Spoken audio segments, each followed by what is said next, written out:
Hey guys, tonight we're dropping you into the coldest permanently inhabited place on Earth, Yakutia in Russia's Far East, where the air temperature can hit negative 71 degrees Celsius, your eyelashes freeze together when you blink, and the locals joke that if you spit, it'll crackle before it hits the ground.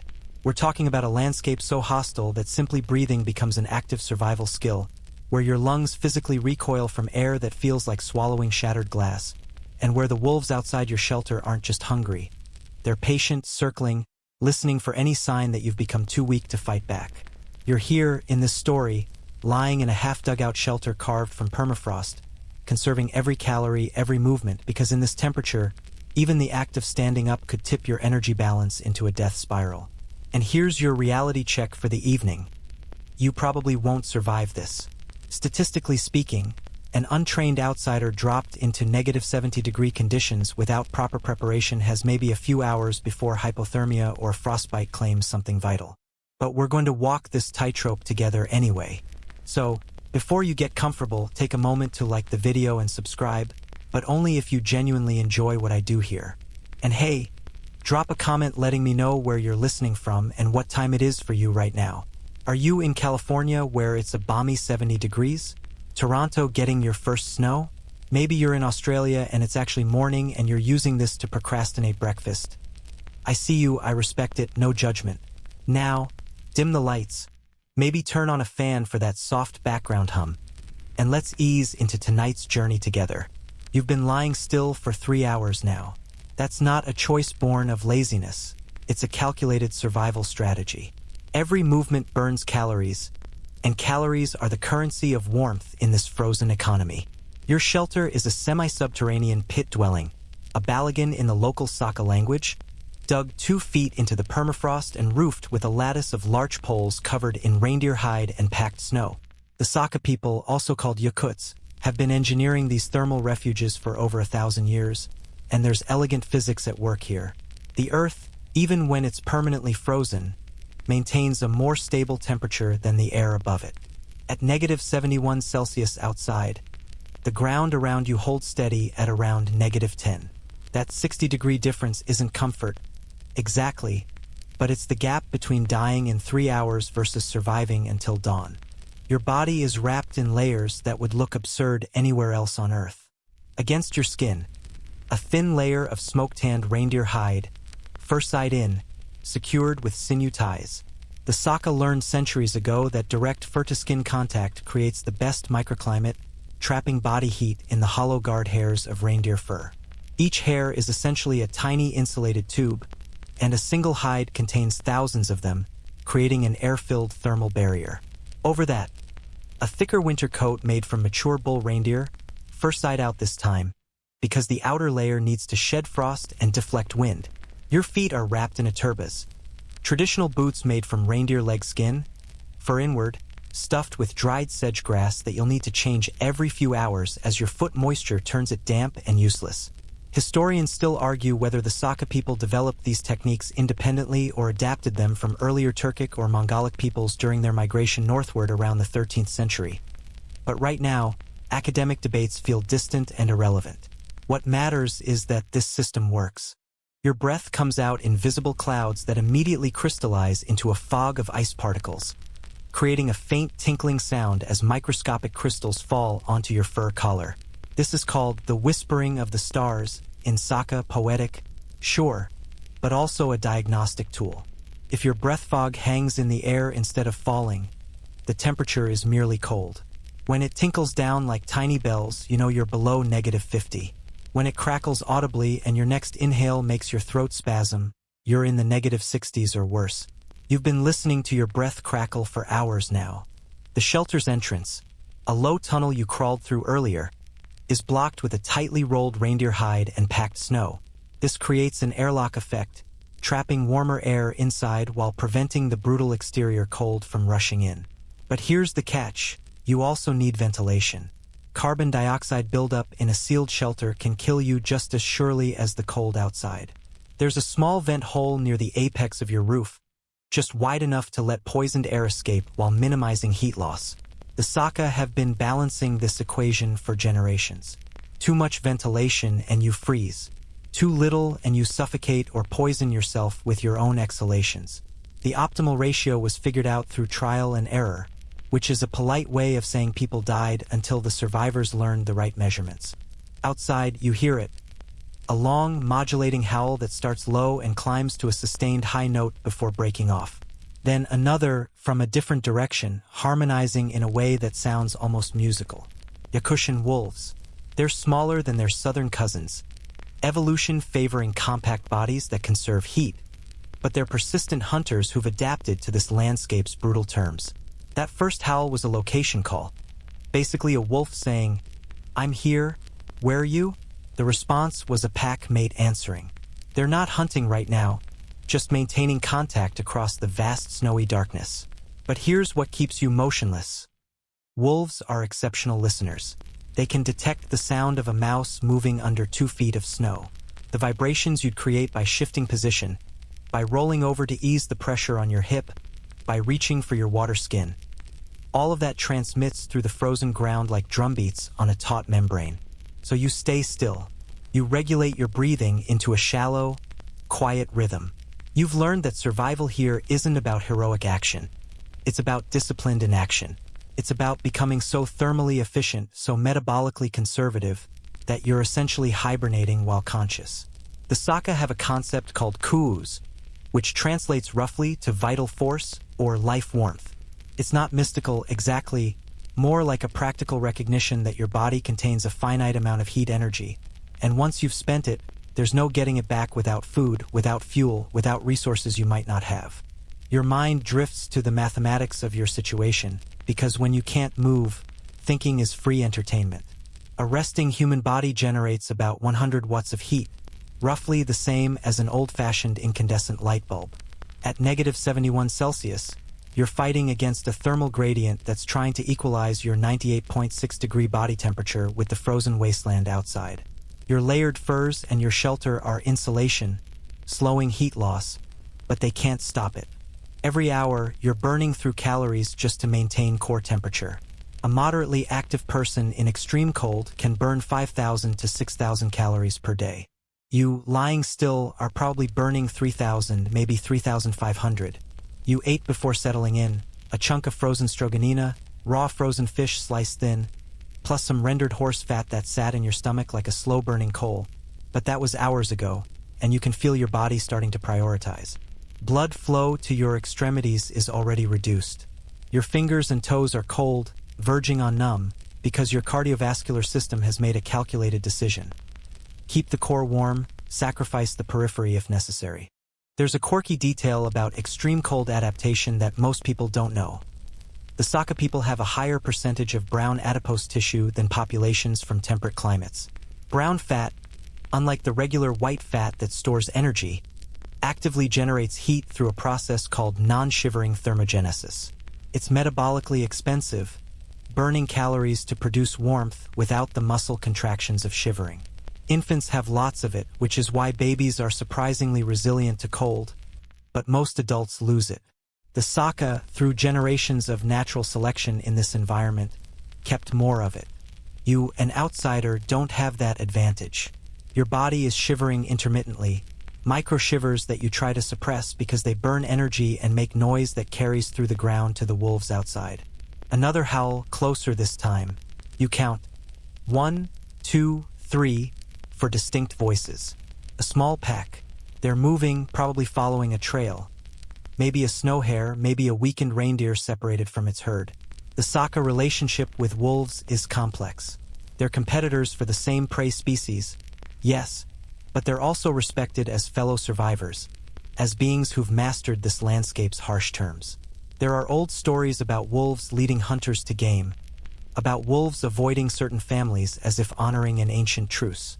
Historians still argue whether these tales reflect actual observations or are later folklore embellishments. But the wolves don't care about academic debates. They care about calories and territory and pack cohesion. You focus on listening because that's all you can do. The acoustics of extreme cold are strange. Sound travels faster in cold air, about 12 meters per second faster at -70 than at 0, but the frozen landscape also absorbs certain frequencies. The result is that some sounds carry with crystalline clarity across kilometers, while others vanish within meters. Wolf howls, with their frequency range optimized by evolution for long-distance communication, cut through the frozen air like sonar. You can hear them painting an acoustic map of the territory around you. The pack is northwest, moving east, probably 1.5 kilometers away. Not an immediate threat, but close enough to matter. Your right leg is starting to cramp from immobility, a deep Charlie horse tension building in your calf muscle. The urge to straighten it, to flex and release the cramping muscle, is almost overwhelming. But movement means noise means detection, and detection means you've advertised yourself as potential prey. Are the wolves actually hunting you? Probably not. A healthy, sheltered human isn't preferred prey. But a human who's compromised, who's weakened, who's making distress sounds or moving in ways that signal vulnerability, that's different. Wolves are opportunistic. They'll investigate anything that might be an easy calorie source, and in -71 degrees, easy calories are worth investigating. So you breathe through the cramp, forcing your mind elsewhere. You think about the fact that Yakutia, officially the Sakha Republic, covers over 3 million square kilometers, making it larger than India, yet it holds fewer than 1 million people. The population density is essentially zero. The cold has kept this place empty, has prevented the kind of agricultural expansion and urban development that filled more temperate regions. The Sakha adapted by becoming semi-nomadic horse and cattle herders, an unusual choice in this climate. Most Arctic peoples relied on reindeer or marine mammals, but the Sakha brought horses, stocky, shaggy Yakutian horses that can survive winters by pawing through snow to reach frozen grass. It's a testament to both human and animal adaptability, and also kind of insane when you think about it. Who looks at -70-degree weather and thinks, you know what this place needs? Horses.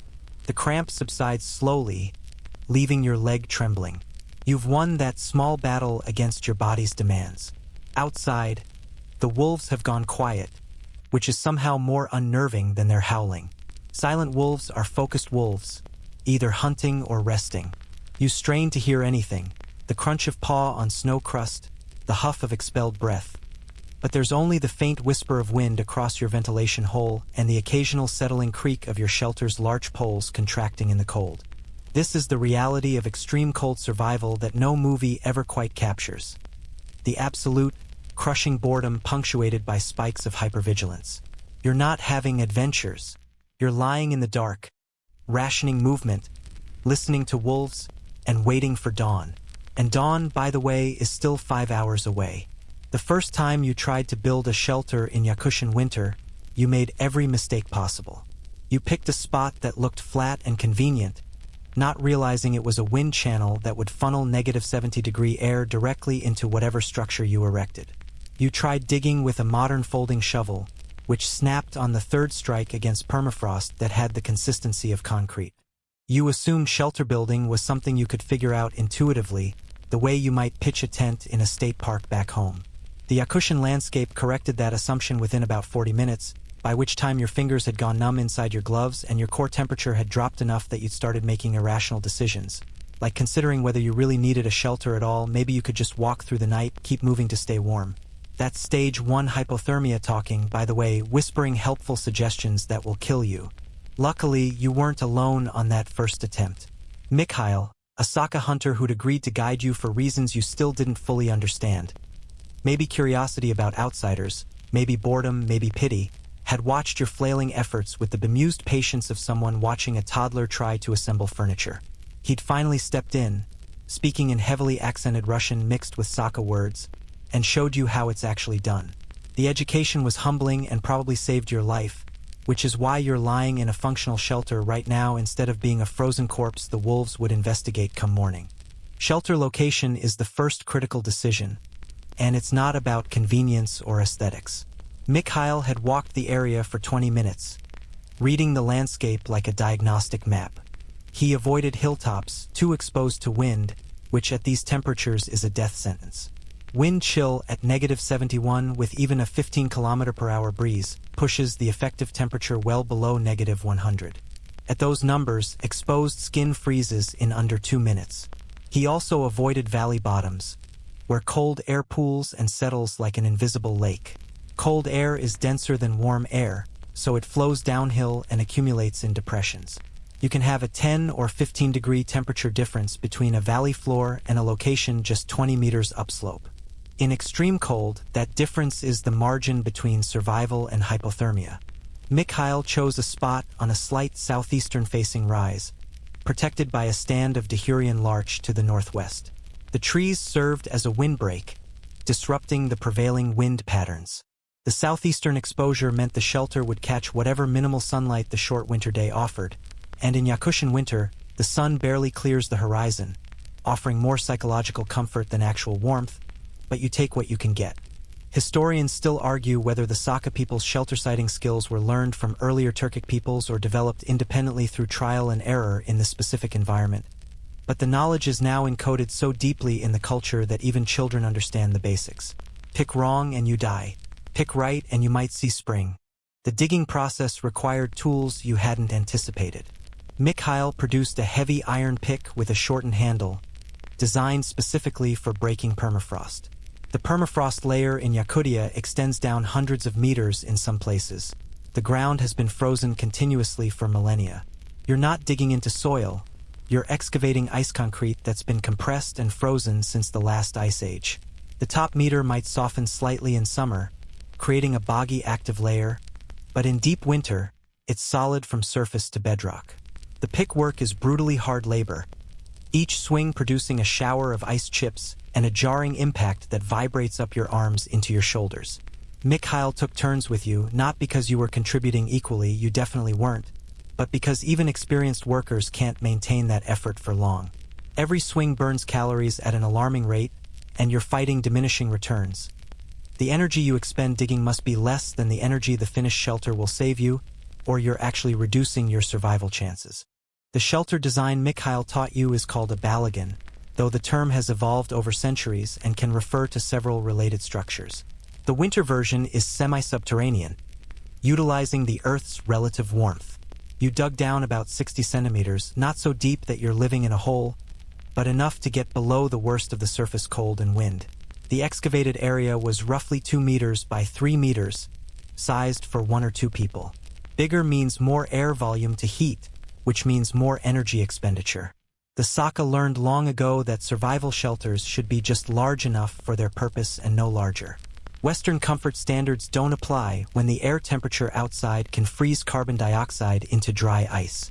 The walls of your dugout angled slightly inward, creating a truncated pyramid shape.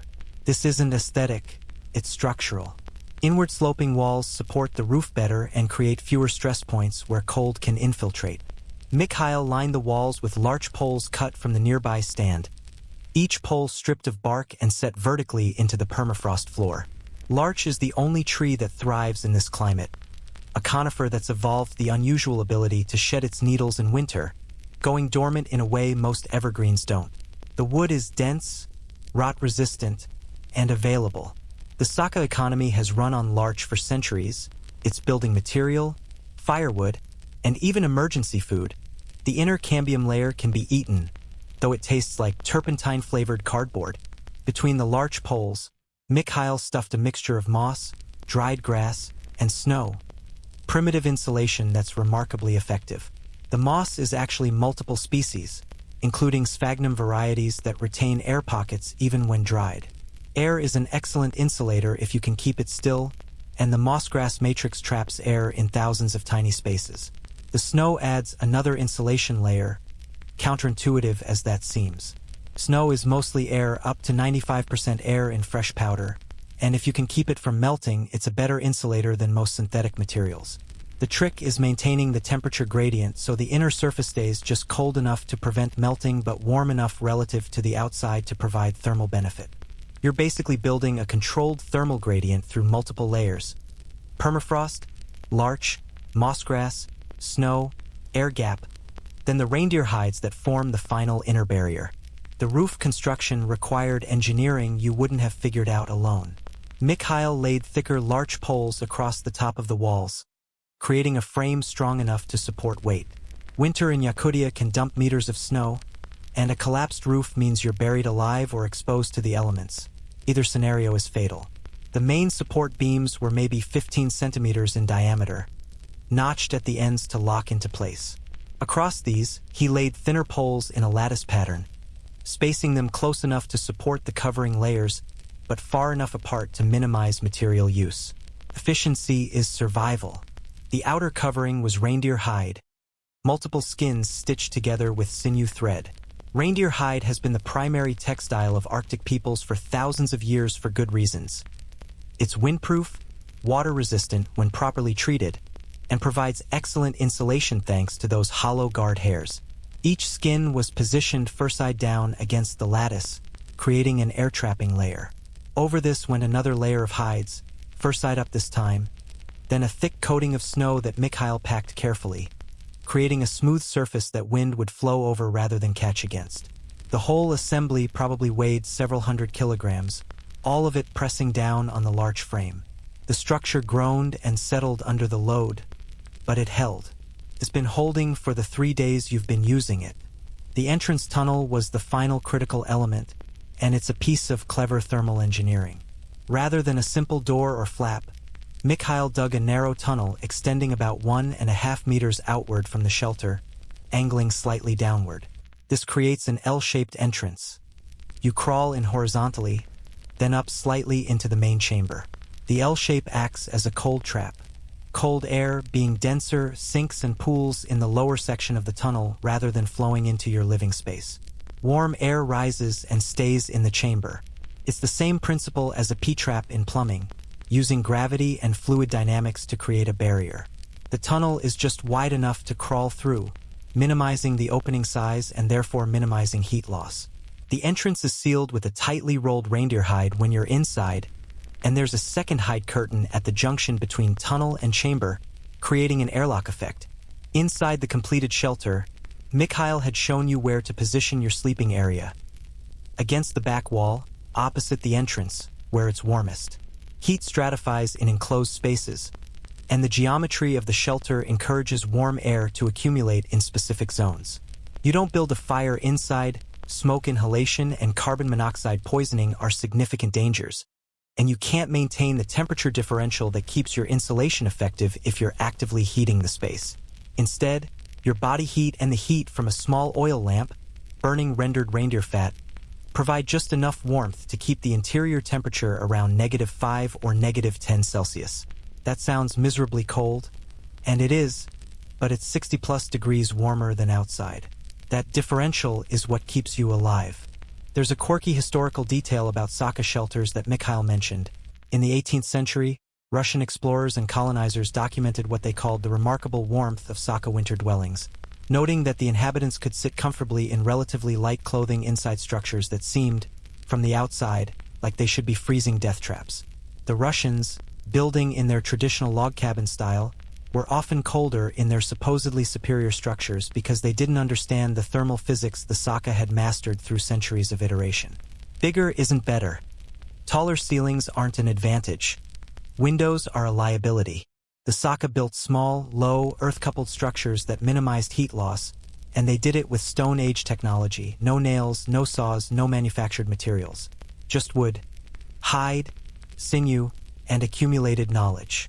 Your current shelter is a testament to that knowledge, even if it's a temporary field version rather than a permanent winter dwelling. Lying here in the darkness, you can feel the system working. The slight warmth rising from the earth below, trapped by the larch floor.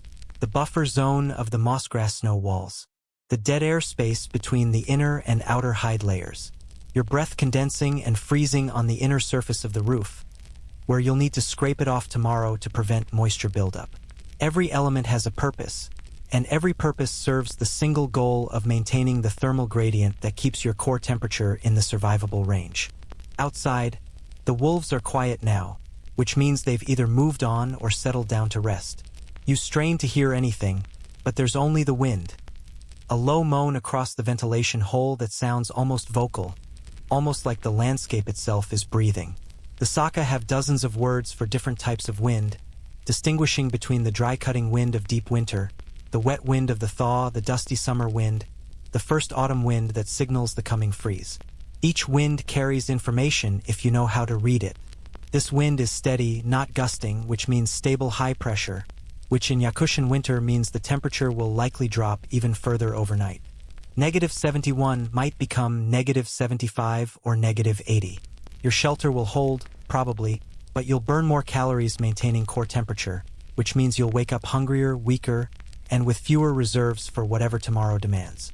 You think about the effort that went into building this small, dark, cramped space that smells of reindeer hide and human sweat and frozen earth. The hours of pickwork, the careful selection and placement of every pole, the stitching of hides with numb fingers, the patient packing of insulating materials. Modern life has made shelter almost trivial. You flip through listings on your phone, sign some documents, move into a space where temperature is controlled by a thermostat and walls are just decorative barriers that you never think about. Here, shelter is the difference between life and death, and constructing it requires knowledge that took generations to accumulate and hours of brutal physical labor to implement. There's no app for this, no shortcut, no life hack. You either know how to build a functional shelter or you freeze. Your hip is going numb from the pressure of lying on frozen ground, even through the insulating layers of your sleeping mat. Another reindeer hide, first side up, stuffed with dried grass. You want desperately to roll over, but you've learned to ration movement. Every shift in position is a negotiated decision. Is the relief worth the calorie expenditure and the noise transmitted through the ground? You wait, breathing slowly, until the numbness starts to border on pain. Then you move slowly, carefully, rolling onto your other side in a controlled motion that minimizes sound and energy waste. The new position reveals different pressure points, different discomforts, but at least they're fresh discomforts. Variety, even in misery, provides a kind of relief. You hear it again. A distant howl, then a response, then a third voice joining in a harmony that sounds almost musical.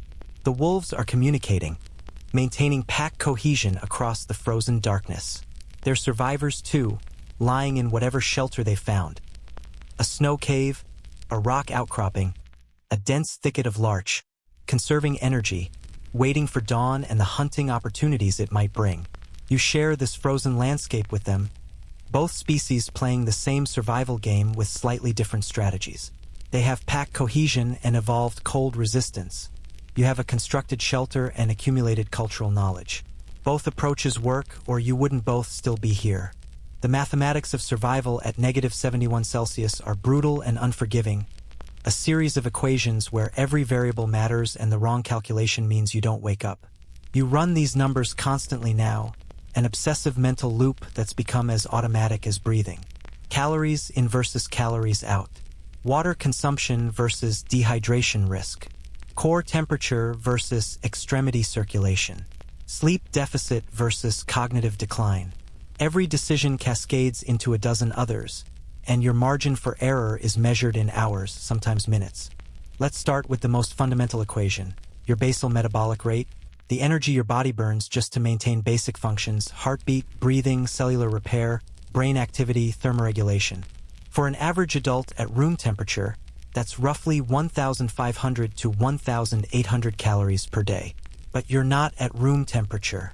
You're in an environment where the thermal gradient between your core body temperature and the surrounding air is over 165 degrees Fahrenheit. Your body is fighting a constant thermodynamic battle, hemorrhaging heat through radiation, conduction, convection, and respiration.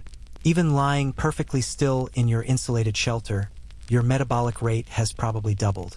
You're burning somewhere between 3,000 and 3,500 calories per day just to maintain homeostasis. That's the equivalent of running a marathon while lying down. If you were active, walking, gathering wood, building another shelter, that number would spike to 5,000 or even 6,000 calories. The Saka hunters and herders who work through winter consume astonishing amounts of food by temperate standards. Mikhail mentioned once that during the coldest months, he eats almost continuously when he's awake. Frozen fish, horse meat, rendered fat, fermented mare's milk, whatever's available.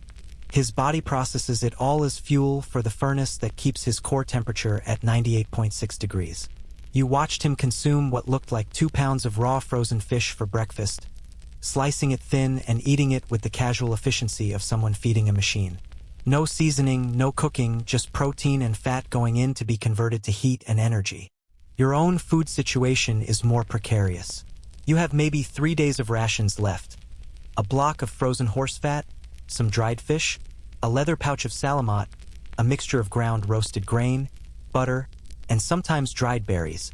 Basically concentrated calories in paste form. 3 days at your current burn rate if you continue lying still, rationing carefully. Less if you need to move, to work, to respond to some crisis. The math is unambiguous. You need to either extend your supplies through reduced activity or find new calories before your reserves run out. There's no third option. Your body doesn't negotiate. Water is its own complicated equation. You need roughly 2 to 3 liters per day to maintain function, maybe more given the extreme dryness of the cold air. Every breath you exhale carries moisture vapor, visible as that crystallizing fog that tinkles down onto your furs. You're losing water constantly through respiration, and cold air holds almost no moisture. The relative humidity at -71 is close to zero. This creates a paradox. You're surrounded by water in the form of ice and snow, but accessing it requires energy. Melting snow by holding it in your mouth sounds simple, but it actually accelerates hypothermia. You're introducing a mass of frozen material into your core, forcing your body to expend precious calories, heating it to blood temperature. It's thermodynamically disastrous. The Saka solution is to pre-melt snow using body heat in a controlled way. You fill a watertight bladder, traditionally made from reindeer or fish stomach lining, though modern versions use treated leather or even plastic, with clean snow and keep it against your body, inside your fur layers but outside your inner clothing. Your passive body heat gradually melts the snow without the shock of direct ingestion. It takes hours, sometimes a full day, to produce a liter of water this way, and you have to be careful not to let the bladder leak, because moisture against your skin in this temperature is a fast track to frostbite. You've got one bladder working right now, a lumpy mass of half-melted slush pressed against your left side, slowly transforming from solid to liquid through the patient application of your 100-watt body heat. There's a quirky physiological detail about cold weather hydration that most people don't know. You actually feel less thirsty in extreme cold. The cold suppresses your thirst reflex, even as dehydration worsens.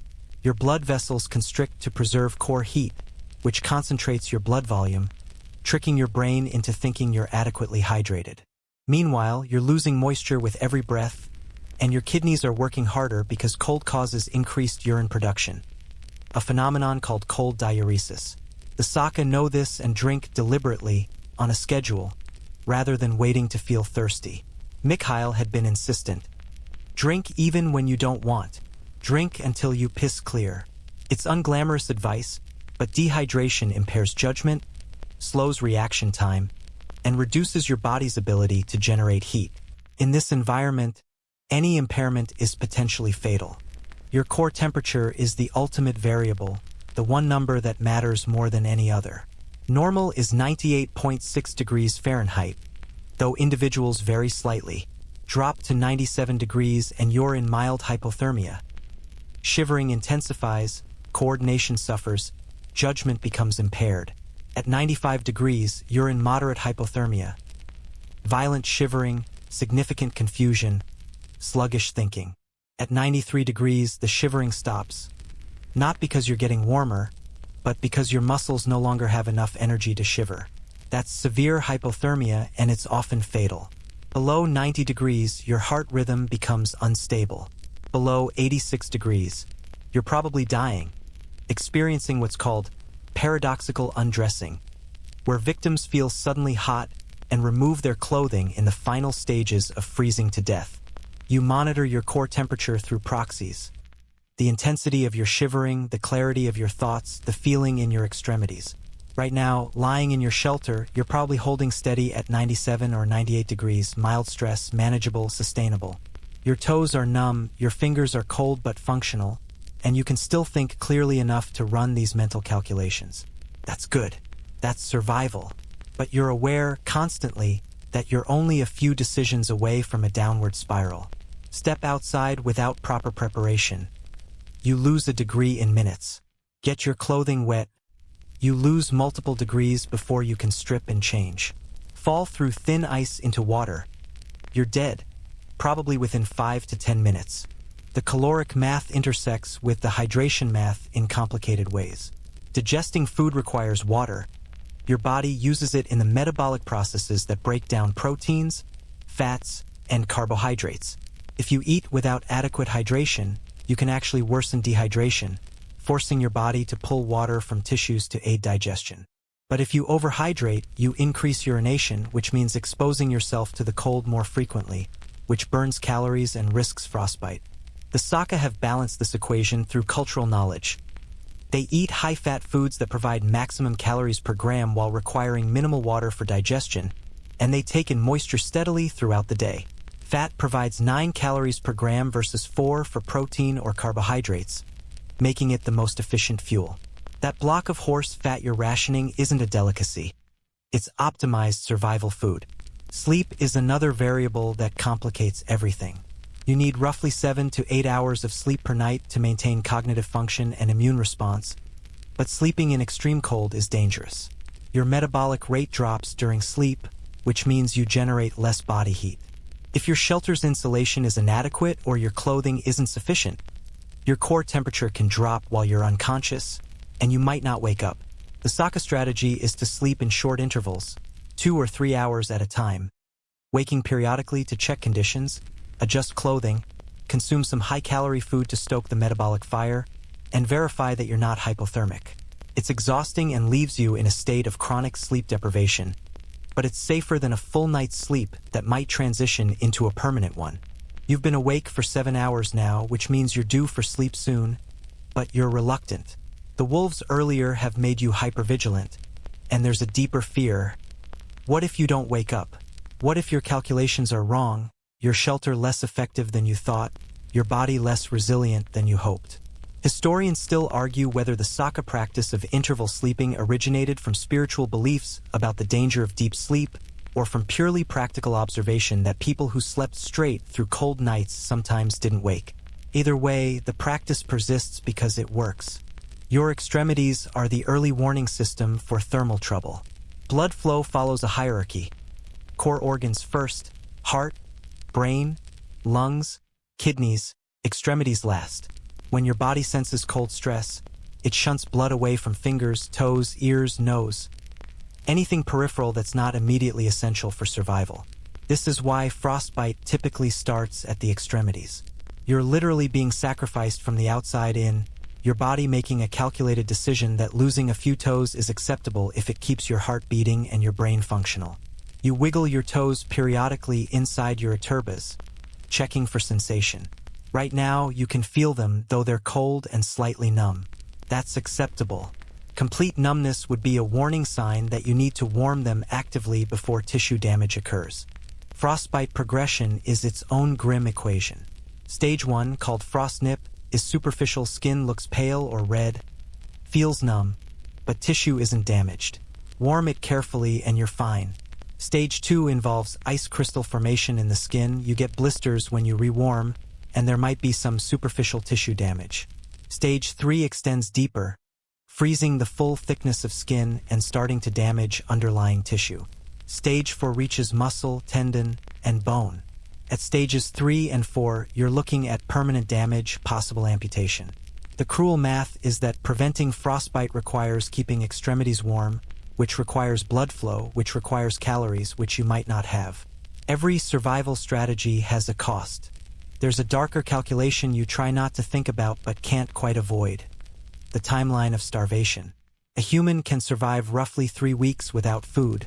The saying goes, though that's under temperate conditions with minimal activity. In extreme cold, burning 3,500 calories per day, your timeline compresses dramatically. Your body has maybe 100,000 calories stored in fat reserves if your average weight. At your current burn rate, that's less than 30 days before total depletion. But you'll become non-functional long before that. Muscle weakness, cognitive impairment, immune collapse all set in progressively.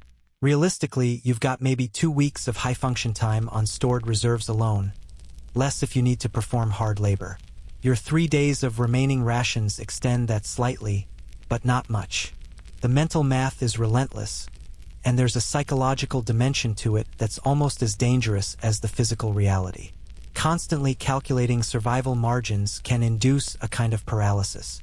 If every action has a caloric cost, if every decision might be the one that tips you into deficit, the safest choice seems to be doing nothing. Just lie still, conserve energy, wait. But that strategy has limits too. You need water, you need food eventually, you need to maintain your shelter. Pure inaction is just slow motion dying. The Saka concept of coolest, that vital life force, isn't just about physical warmth. It's about maintaining the will to act, to fight, to engage with the environment even when the math says you're losing. Survival requires irrational optimism backed by precise calculation, a weird combination of magical thinking and cold empiricism. You hear something outside, not wolves this time, but a sharp crack like a gunshot. There's a tree exploding. When temperatures drop below -55 or -60 Celsius, the sap in trees can freeze and expand so rapidly that the trunk literally explodes with a sound like a rifle shot. It's startling every time, and it's another reminder of the violence of this cold. The physics are straightforward. Water expands roughly 9% when it freezes, and if it's trapped inside with cells, the pressure builds until something gives. The tree doesn't survive the event. You've seen large trunks split top to bottom, the wood shattered into useless fragments. Nature itself is being broken by the cold, and you're a soft, warm mammal trying to persist in the middle of it. You do the math again, compulsively. 3,000 calories burned today, maybe 2,000 consumed. That's a 1,000 calorie deficit. Tomorrow, the same. A week of this and you'll have lost 7,000 calories from your reserves. Roughly 2 pounds of body mass, some muscle, some fat. Acceptable for now. But the trajectory is clear. Unless something changes, unless you find more food, unless the weather breaks, unless you're extracted, the equation resolves toward zero. Your body heat, your consciousness, your life, all trending toward thermal equilibrium with the frozen landscape outside. But not tonight. Tonight, you're warm enough, hydrated enough, fed enough. The shelter holds. The wolves are distant. Your core temperature is stable. You've solved the equation for another day, bought yourself another 24 hours. In Yakutia in winter, that's victory. That's everything. Your left hand is betraying you. You noticed it an hour ago. A tingling sensation in your fingertips that's now progressed to numbness in your index and middle fingers. You've been clenching and unclenching your fist inside your mittens, trying to force blood flow back into the digits. But the numbness persists and is starting to spread toward your palm. This is how it starts. This is the early warning that your body is making decisions about resource allocation, and your fingers have been deemed expendable. Frostbite is insidious because the initial stages don't hurt. Pain would be useful, pain would force immediate action. Instead, you get numbness, a gradual loss of sensation that can feel almost pleasant after hours of aching cold. Your fingers stop hurting, and your exhausted brain interprets this as improvement. By the time you realize what's happening, ice crystals have already formed in your tissue, expanding and rupturing cell membranes, destroying the delicate architecture of living flesh. The damage is often irreversible before you feel anything wrong. You pull your hand from inside your sleeping furs and hold it close to your face in the dim light of the reindeer fat lamp. The lamp is barely more than a wick floating in rendered fat in a shallow stone dish, producing a flame about the size of a thumbnail, but it's enough to see by. Your fingers look pale, waxy, almost translucent. When you press on the fingernail of your index finger, it doesn't blanch and refill the way healthy tissue should. The blood flow is too restricted. This is stage 1, probably. Frostnip, the textbooks would call it. Reversible if you act now. Stage 2 if you wait. Stage 3 if you're stupid or unlucky. The Saka have a technique for this, something Mikhail demonstrated with the casual competence of someone who's dealt with frostbite dozens of times. You need to rewarm the tissue slowly and carefully. Rapid rewarming, like plunging frozen fingers into hot water, causes the ice crystals to melt too quickly, creating additional cellular damage as the tissue tries to re-equilibrate. The traditional method is skin-to-skin contact with a warm part of your own body. You unbutton the inner layer of your reindeer hide coat and slip your left hand against your right armpit, pressing the numb fingers against the warm skin there. It's uncomfortable. Your armpit was one of the few warm zones left, and now you're introducing a cold mass into it. But your core can spare the heat better than your extremities can generate it themselves. The rewarming process hurts. This is perversely good news.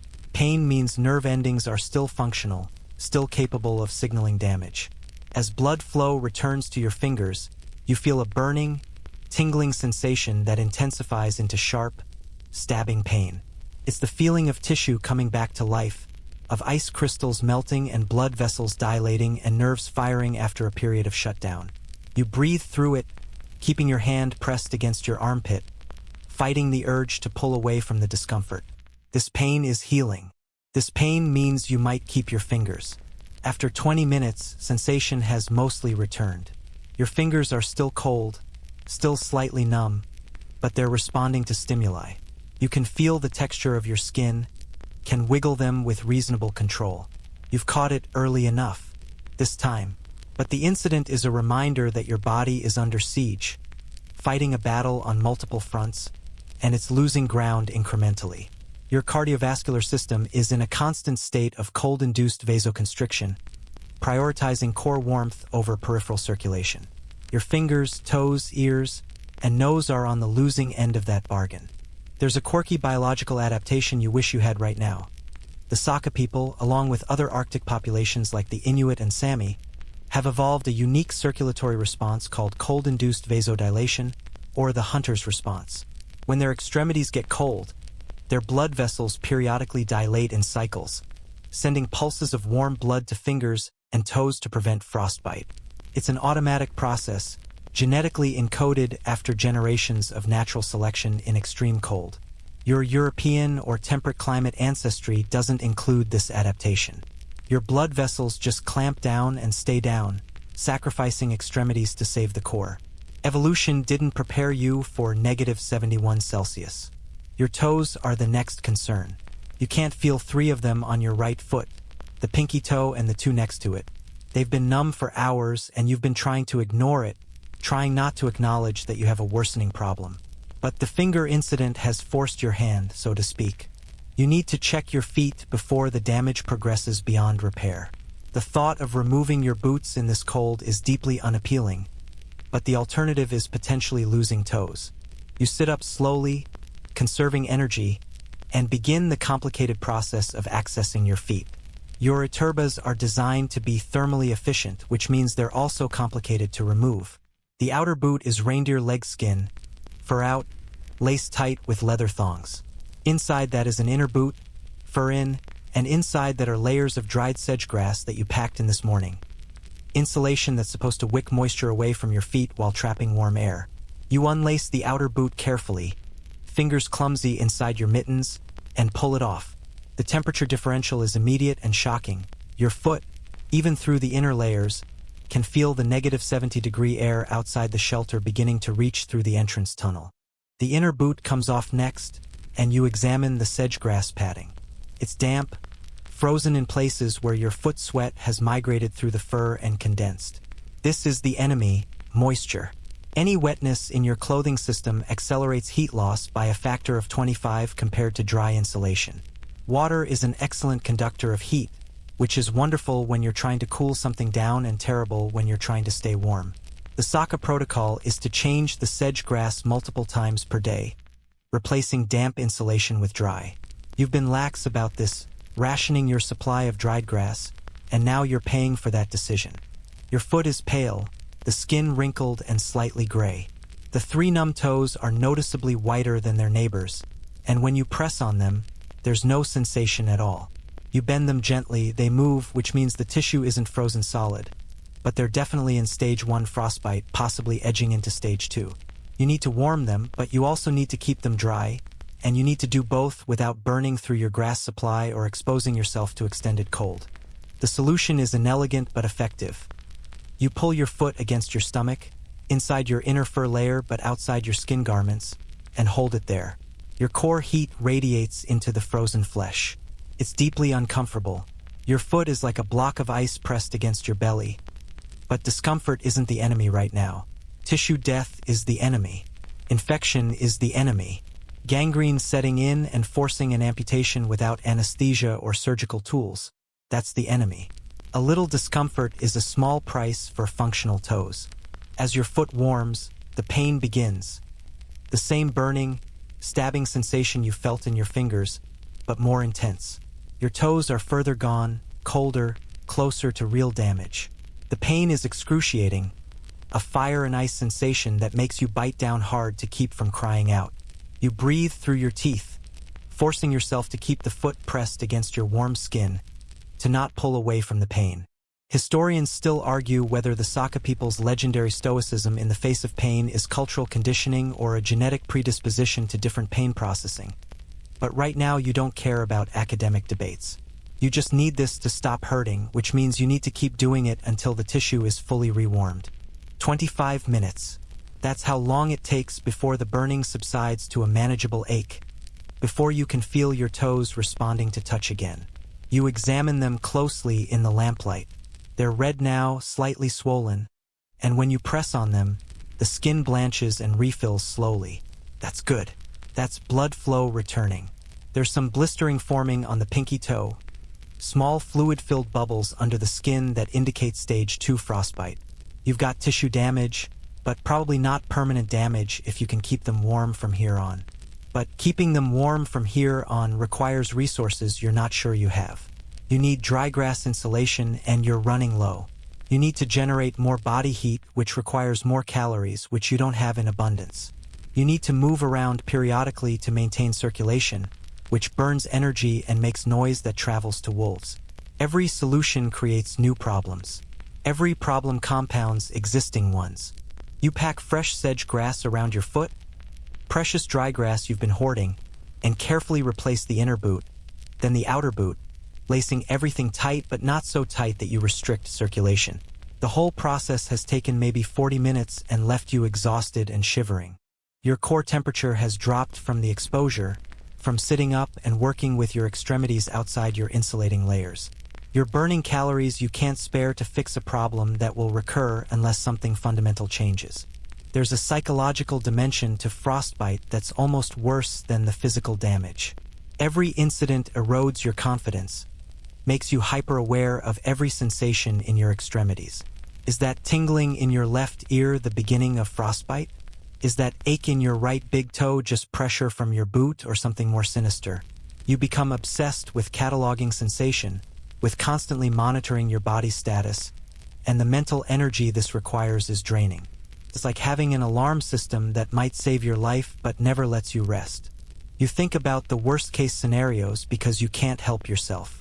If you lose toes to frostbite, can you walk? Probably, but not well. Your balance would be compromised, your gait altered. In this terrain, with wolves potentially hunting anything that appears injured or weak, hobbling around on damaged feet could be a death sentence for a different reason. If you lose fingers, can you build shelter, make fire, process food? Your capabilities would be severely diminished. Frostbite isn't just tissue damage. It's a degradation of your overall survival capacity, each lost digit or patch of damaged skin making every subsequent challenge harder. The really insidious thing about cold injury is that it's cumulative. Once you've had frostbite in a particular area, that tissue is more susceptible to future cold damage. The circulatory system doesn't fully recover, the nerves remain hypersensitive, and the affected area becomes a permanent weak point. Mikhail had shown you his hands once. The last 2 fingers on his left hand were shortened, amputated at the first knuckle after a severe frostbite incident years ago. The cold remembered them, he'd said with a shrug. Now they're gone. He was matter-of-fact about it, the way someone might discuss a chronic back problem or bad knees. In Yakutia, missing fingers are a common sight among the older generation, the price of survival in this climate. Your body is trying to preserve itself through a brutal calculus that prioritizes survival of the organism over the integrity of its parts. Fingers, toes, ears, nose, all expendable if it means keeping your heart beating and your brain functioning. You can live without fingers. You can't live without a functioning cardiovascular system. Your body knows this at a cellular level and acts accordingly, shunting blood away from the periphery whenever core temperature is threatened. You're not driving this process, it's automatic, governed by physiological systems that evolved over millions of years to handle cold stress. But those systems evolved for short-term exposure, for the temporary cold of night or winter, not for the sustained, extreme cold of a Yakutian deep freeze. You're pushing your biology past its design specifications. You curl back into your sleeping position, wrapping yourself as completely as possible in your furs, trying to recapture the warmth you've lost. Your teeth are chattering, an involuntary response that's actually helpful, the rapid muscle contractions generating heat, though at a high caloric cost. You let yourself shiver for a few minutes, knowing that suppressing it just delays the inevitable energy expenditure. Then focus on breathing slowly and deeply, trying to warm the air slightly in your nasal passages before it hits your lungs. Outside, you hear another tree explode with that rifle shot crack. The sound is sharp and violent, a reminder that the cold doesn't care about you or your struggles. It's an indifferent force, a physical reality that simply exists. It's not trying to kill you, it's just being itself, and you happen to be a warm-blooded organism trying to persist in an environment that's fundamentally hostile to your biology. The cold has no malice, no intent. That somehow makes it worse. You can't negotiate with it, can't appeal to it, can't win its mercy. You can only endure it or fail. Your fingers throb with returning circulation. Your toes ache inside their grass-packed boots. Your core shivers intermittently despite your efforts to control it. You're a collection of small damages and near misses, each one managed but not resolved, each one waiting to recur or worsen if your vigilance slips. This is what survival looks like at the extremes, not heroic action, but constant, exhausting maintenance of a body that's slowly losing a war of attrition against the environment. You're not thriving, you're just not dying. Yet, the howling starts again just after what you estimate is midnight, though time has become slippery in the endless darkness. This time the wolves sound closer, maybe half a kilometer, and there's a different quality to their vocalizations. These aren't the location calls you heard earlier. Those long, modulating howls that say, "I'm here, where are you?" These are shorter, more urgent, punctuated with barks and yips that suggest excitement or agitation. The pack has found something, or they're coordinating for a hunt, and you're lying in your shelter trying to interpret an acoustic conversation in a language you barely understand. You freeze, listening with every neuron you can spare. The Saka say that wolves have 20 or 30 distinct vocalizations, each carrying specific information. A mother wolf's contact call to her pups sounds different from a territorial warning to a rival pack. A rallying howl before a hunt has a different pitch and rhythm than the mournful solo howl of a lone wolf. You don't have the cultural knowledge to decode all these nuances, but you've learned to recognize a few patterns.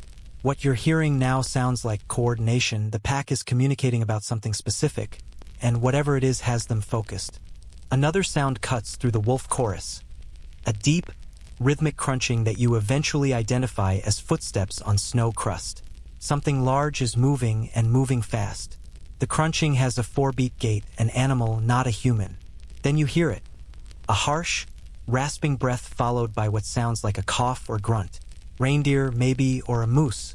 Something running, something being pursued. The wolves have prey, and the hunt is happening close enough that you can hear the acoustic signature of predator and prey moving through the frozen landscape. Your mind immediately begins calculating implications.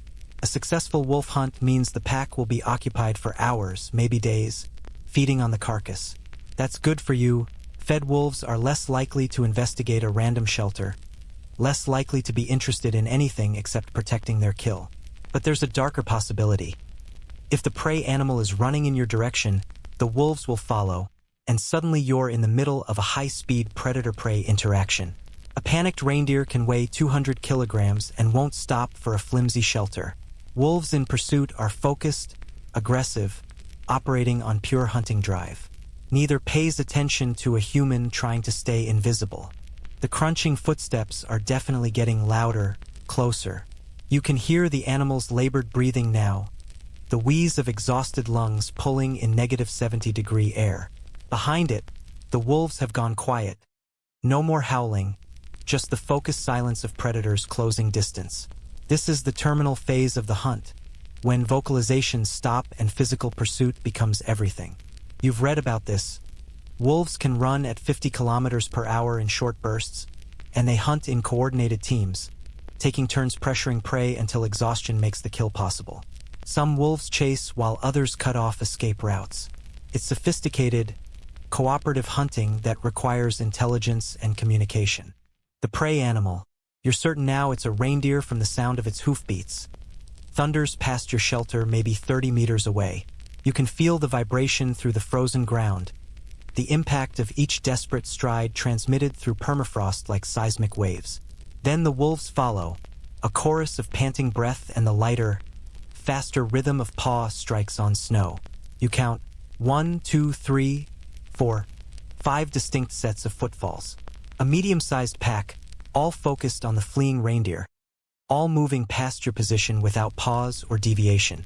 The sounds recede into the distance, moving northwest based on your acoustic triangulation. The hunt is moving away from you, which is the best possible outcome. You exhale slowly, realizing you've been holding your breath, your entire body tensed for an impact or intrusion that didn't come. Your heart is hammering, pure mammalian fear response to the sound of large predators nearby, and it takes conscious effort to slow your breathing, to talk yourself down from the adrenaline spike. But here's the thing about lying motionless in a shelter at -71 degrees. You can't afford adrenaline.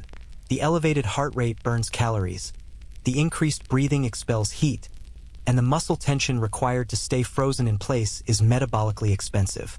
You need to return to baseline, to the low-energy state that conserves resources. You force yourself through a breathing exercise Mikhail taught you. Slow inhale through the nose, hold for 4 seconds, slower exhale through slightly parted lips. The exhalation technique is important. Breathing out through your nose in this cold can actually freeze the moisture in your nasal passages, while controlled mouth breathing dissipates the moisture vapor more safely. It's a small detail, but in extreme cold, small details are the difference between function and failure. 20 minutes later, you hear the kill. It's a sound you've never heard before but recognize instantly. The shriek of a reindeer in mortal distress. A high-pitched vocalization that cuts through the night like a siren. It lasts maybe 10 seconds, rising and falling in pitch, then stops abruptly. The silence that follows is somehow worse than the scream. The wolves have made their kill, and now they're feeding. You imagine the scene you can't see. The reindeer down in the snow, its throat or hamstrings torn, blood steaming in the -70-degree air. The wolves tearing into the carcass, which in this temperature will begin freezing almost immediately. They'll eat fast, consuming as much as they can before the meat becomes too frozen to tear. A wolf can eat 9 kilograms of meat in a single feeding, 20 pounds, storing calories against future scarcity. The Saka say that wolves are always hungry, always preparing for the next famine, because in Yakutia, abundance is temporary and starvation is the default state. The knowledge that there's fresh meat less than a kilometer from your shelter creates a complicated set of emotions. Part of you is calculating, could you get to the carcass? Could you drive off the wolves or wait for them to finish and scavenge what's left? A reindeer represents thousands of calories, enough to extend your survival timeline significantly. But the rational part of your brain knows this is fantasy. You're in no condition to confront 5 wolves over a kill. Even if you could somehow scare them off, unlikely. The effort required to reach the carcass, process the meat in -70-degree temperatures, and transport it back would burn more calories than you'd gain. The math doesn't work. Still, the thought persists. You lie in the dark, listening to sounds you can barely hear. Low growls, the wet tearing of flesh, occasional snarls as pack members negotiate hierarchy over feeding position. Alpha wolves eat first, then beta wolves, then the rest according to rank. It's a sophisticated social structure that's been observed and documented by wildlife biologists, though historians still argue whether the traditional alpha wolf concept accurately represents wild wolf pack dynamics or is an oversimplification based on captive wolf studies. The wolves don't care about the academic debate. They're just eating, converting another mammal's flesh into the energy they need to survive another day in this frozen hell. You try to use the wolves' distraction strategically. While they're occupied with the kill, you can move more freely without worrying about attracting their attention. You need to piss. Your bladder has been sending increasingly urgent signals that you've been ignoring because dealing with it means exposing yourself to the cold. But you can't ignore it indefinitely. Holding urine too long can lead to bladder infections, kidney problems, and in extreme cases, bladder rupture. None of these are survivable complications in your current situation. The process of urinating in -71-degree cold is complicated and dangerous. You can't just step outside and relieve yourself. Exposed skin freezes in under 2 minutes, and your genitals are not something you want to risk to frostbite. The Saka solution is to use a container inside the shelter, then dispose of the waste carefully. You've got a leather bottle designated for this purpose, and you maneuver yourself into position to use it without having to fully undress or expose yourself unnecessarily. Even this simple biological function is a production. You have to partially unlace your outer trousers, navigate through the inner fur layer, and extract your penis with minimal exposure to cold air. The temperature differential is shocking. The air inside your shelter is maybe -10°C, but the air around your groin, released from its insulated cocoon, is your body-warmed microclimate suddenly meeting the ambient cold.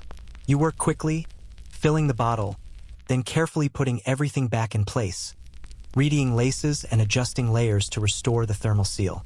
The urine in the bottle steams visibly body temperature liquid meeting cold air, and you watch it with a kind of fascination. The steam carries away heat, visible evidence of your body's energy expenditure. Every biological function is a heat transaction, a caloric cost. Even pissing burns calories, requires water, demands careful execution to avoid frostbite or exposure. Nothing is simple. Nothing is automatic. You need to dispose of the waste, which means opening the entrance tunnel and tossing the contents outside. This creates a problem: the smell. Urine has a strong scent, and wolves have extraordinarily sensitive olfactory systems.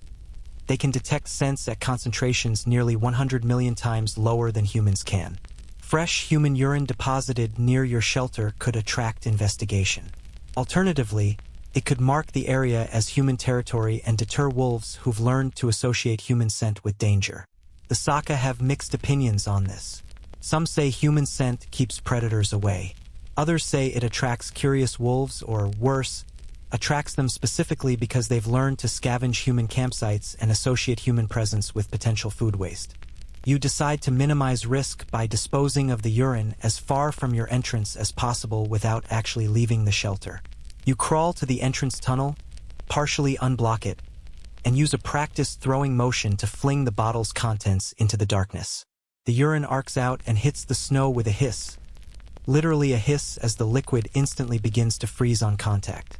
At -71 degrees, the urine will be solid ice within minutes, the scent molecules locked away in crystalline structure rather than dissipating into the air. That's good. That minimizes the olfactory signature. You reseal the entrance quickly, minimizing heat loss, and crawl back to your sleeping position. The brief activity has elevated your heart rate and burned calories, but it's also given you information. You moved, you executed a task, and your body responded adequately. Your muscles are weak from lying still for hours, your joints are stiff from the cold, but everything still functions. You're not incapacitated yet. That's important to know. Outside, the wolves continue feeding. You can hear them more clearly now. Not just the larger sounds of tearing meat, but smaller details. The crack of breaking bone, the low rumble of a growl, a brief snarl and snap as two wolves dispute over a choice piece. Their family, these wolves, likely a mated pair and their offspring from the past 2 years, based on the pack size. They hunt together, feed together, sleep together in whatever shelter they've found. They cooperate because cooperation is the only survival strategy that works for their species in this environment. Lone wolves in Yakutia don't last long. The cold and the scarcity demand social structure, division of labor, mutual support. You find yourself envying their pack cohesion, their certainty of role and purpose. Each wolf knows its position, knows what's expected, knows it's part of a functional unit that's greater than the sum of its parts. You're alone, making decisions in isolation, second-guessing every choice because there's no one to confer with, no collective wisdom to draw on. Mikhail taught you what he could, but he's not here now. You're operating on incomplete knowledge, making educated guesses, hoping you're not catastrophically wrong. The feeding sounds begin to diminish. The wolves are reaching satiation, their stomachs distended with meat, their immediate hunger satisfied. Soon they'll curl up near the carcass to sleep, guarding it from scavengers, digesting their meal. A well-fed wolf pack will remain near a large kill for days, feeding periodically until the carcass is reduced to bones and scraps. This means the wolves will be in the area for a while, which means you need to remain quiet, remain hidden, remain uninteresting.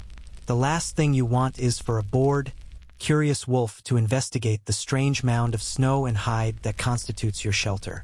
You settle back into the waiting, the listening, the slow passage of time marked only by the quality of sounds from outside and the gradual changes in your body's discomfort. Your hip hurts from lying on frozen ground. Your shoulder aches from being pressed against packed earth. Your toes throb with residual pain from the earlier frostbite incident. These discomforts are actually reassuring. Pain means you're alive, means your nerves are functioning, means you haven't slipped into the dangerous numbness that precedes serious cold injury. The wolves are your neighbors tonight, separated by a few hundred meters and a fundamental difference in adaptation. They belong here in a way you don't, their biology and behavior shaped by thousands of generations in this climate. You're a visitor, an interloper, surviving through borrowed knowledge and manufactured insulation. But for tonight, you're both doing the same thing. Lying in the dark, conserving energy, waiting for dawn. Different strategies, same fundamental goal. Stay alive until the sun comes up. Win one more day against the cold. The cold has been trying to kill you for 3 days now, but the Saka people have been outsmarting it for centuries. What saves you isn't your own cleverness. It's accumulated cultural knowledge passed down through generations. Techniques refined through trial and error, where failure meant death and success meant another winter survived. Mikhail taught you some of these methods, demonstrating them with the casual efficiency of someone who's internalized survival skills the way you might internalize how to tie your shoes. Now, lying in your shelter with wolves nearby and your food supply dwindling, you're running through the catalog of Saka wisdom, trying to remember everything that might keep you alive. First principle: never trust your intuition in extreme cold, because your instincts evolved for temperate climates and will get you killed here. When you're hypothermic, you feel warm and want to remove clothing.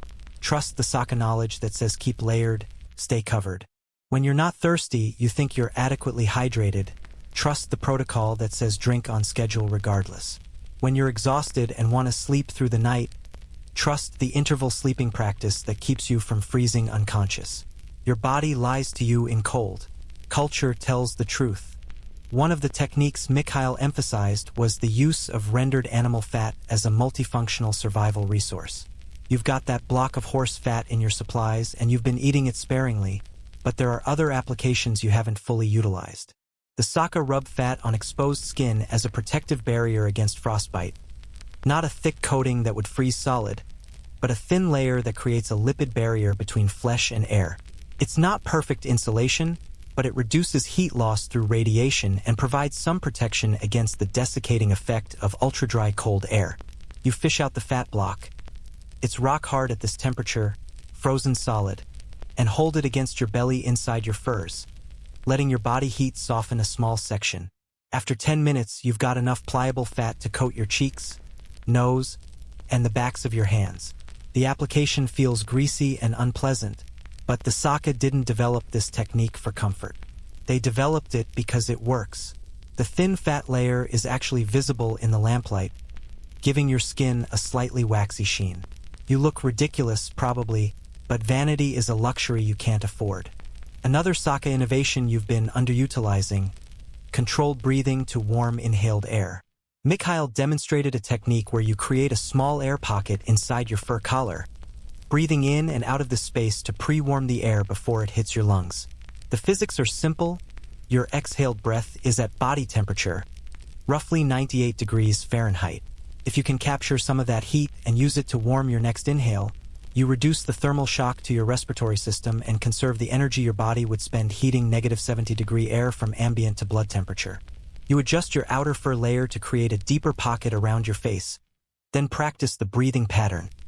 Slow inhale through the nose, drawing air from the warmed pocket. Pause. Slow exhale through slightly parted lips back into the pocket. The trapped air gradually warms, creating a microclimate that makes breathing less painful, less raw. It's not comfortable exactly, but it's better. Your throat stops that constant ache from cold air irritation. The technique requires concentration. You have to actively think about your breathing rather than letting it be automatic. But the payoff is worth it.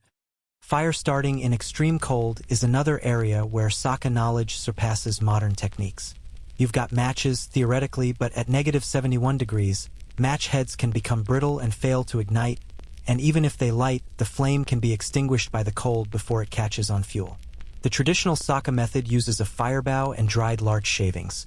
But there's an even older technique that Mikhail mentioned almost as an aside, using ice as a lens to focus sunlight. This sounds absurd until you understand the physics. Clear ice, properly shaped, can function as a magnifying lens.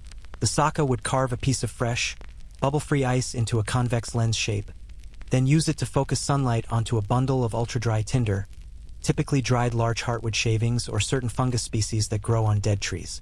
The concentrated solar radiation could generate enough heat to create an ember, which could then be nursed into flame.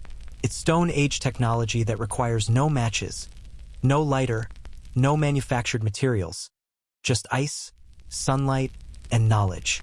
Of course, this technique has a rather significant limitation in your current situation.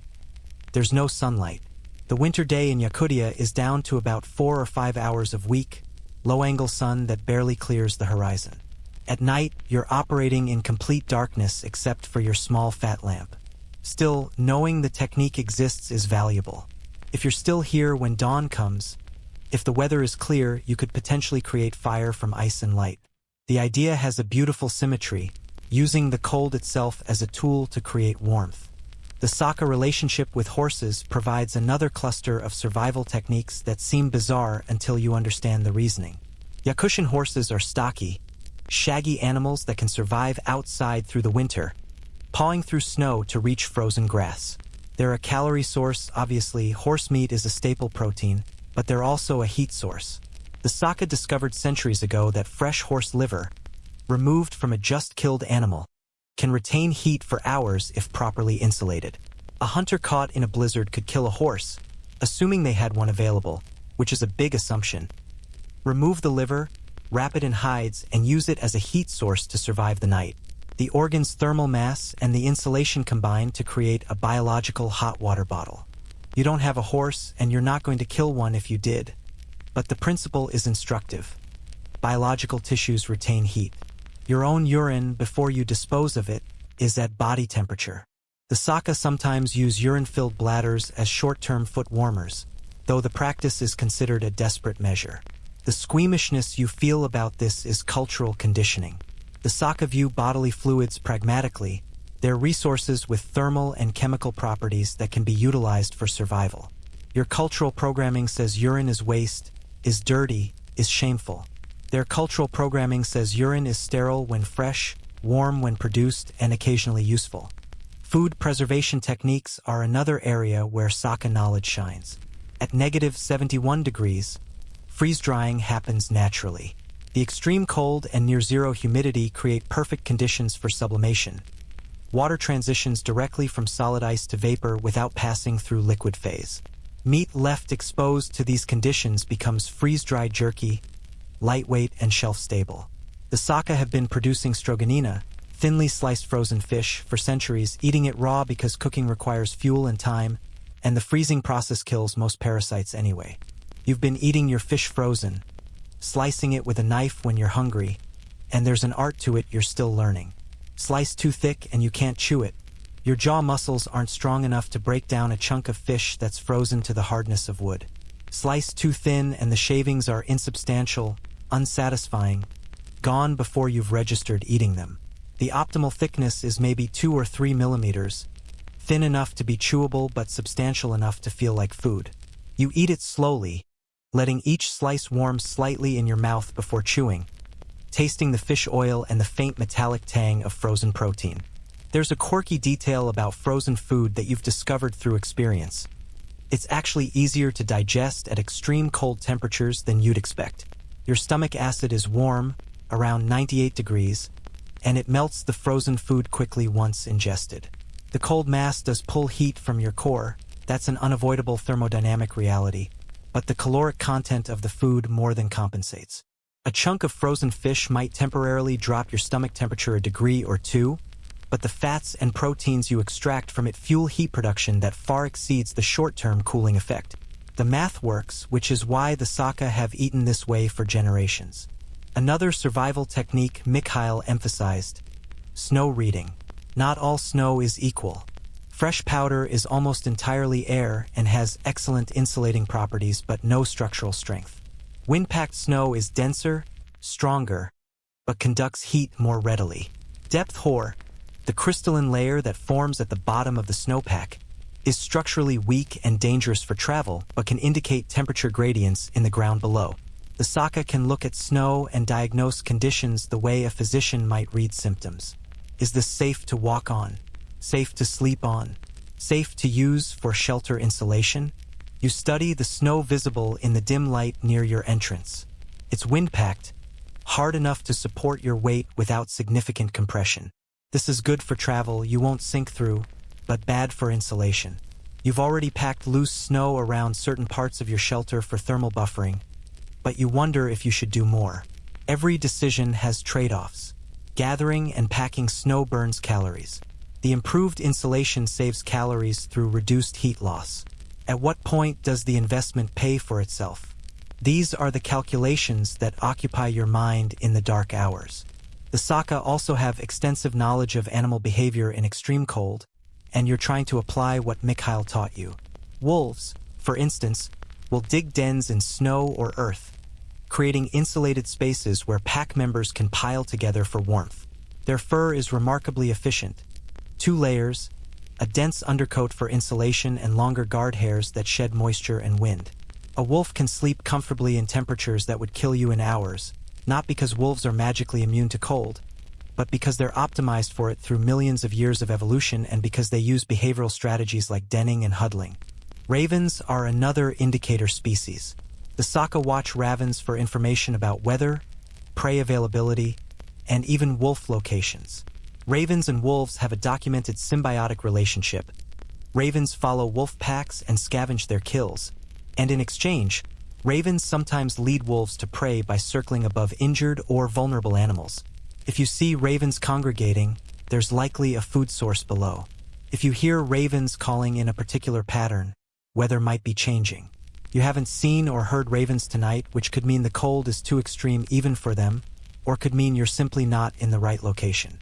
Historians still argue whether the Saka people's deep knowledge of animal behavior represents careful observation passed down orally, or whether some elements incorporate spiritual or mystical thinking that happens to align with reality. The academic debate is interesting, but from a survival perspective, it doesn't matter. If a technique works, if watching raven behavior actually predicts weather changes, then the mechanism is less important than the outcome. The Saka don't need to understand ornithology to effectively use birds as environmental sensors. One technique you wish you could use right now but can't: the communal sleeping arrangement the Saka employ in extreme cold. Multiple people sleep together in a small space, sharing body heat, combining their individual 100-watt heat outputs into a collective warmth that benefits everyone. The math is compelling. 5 people in a properly insulated shelter can maintain a livable interior temperature much more easily than 1 person alone.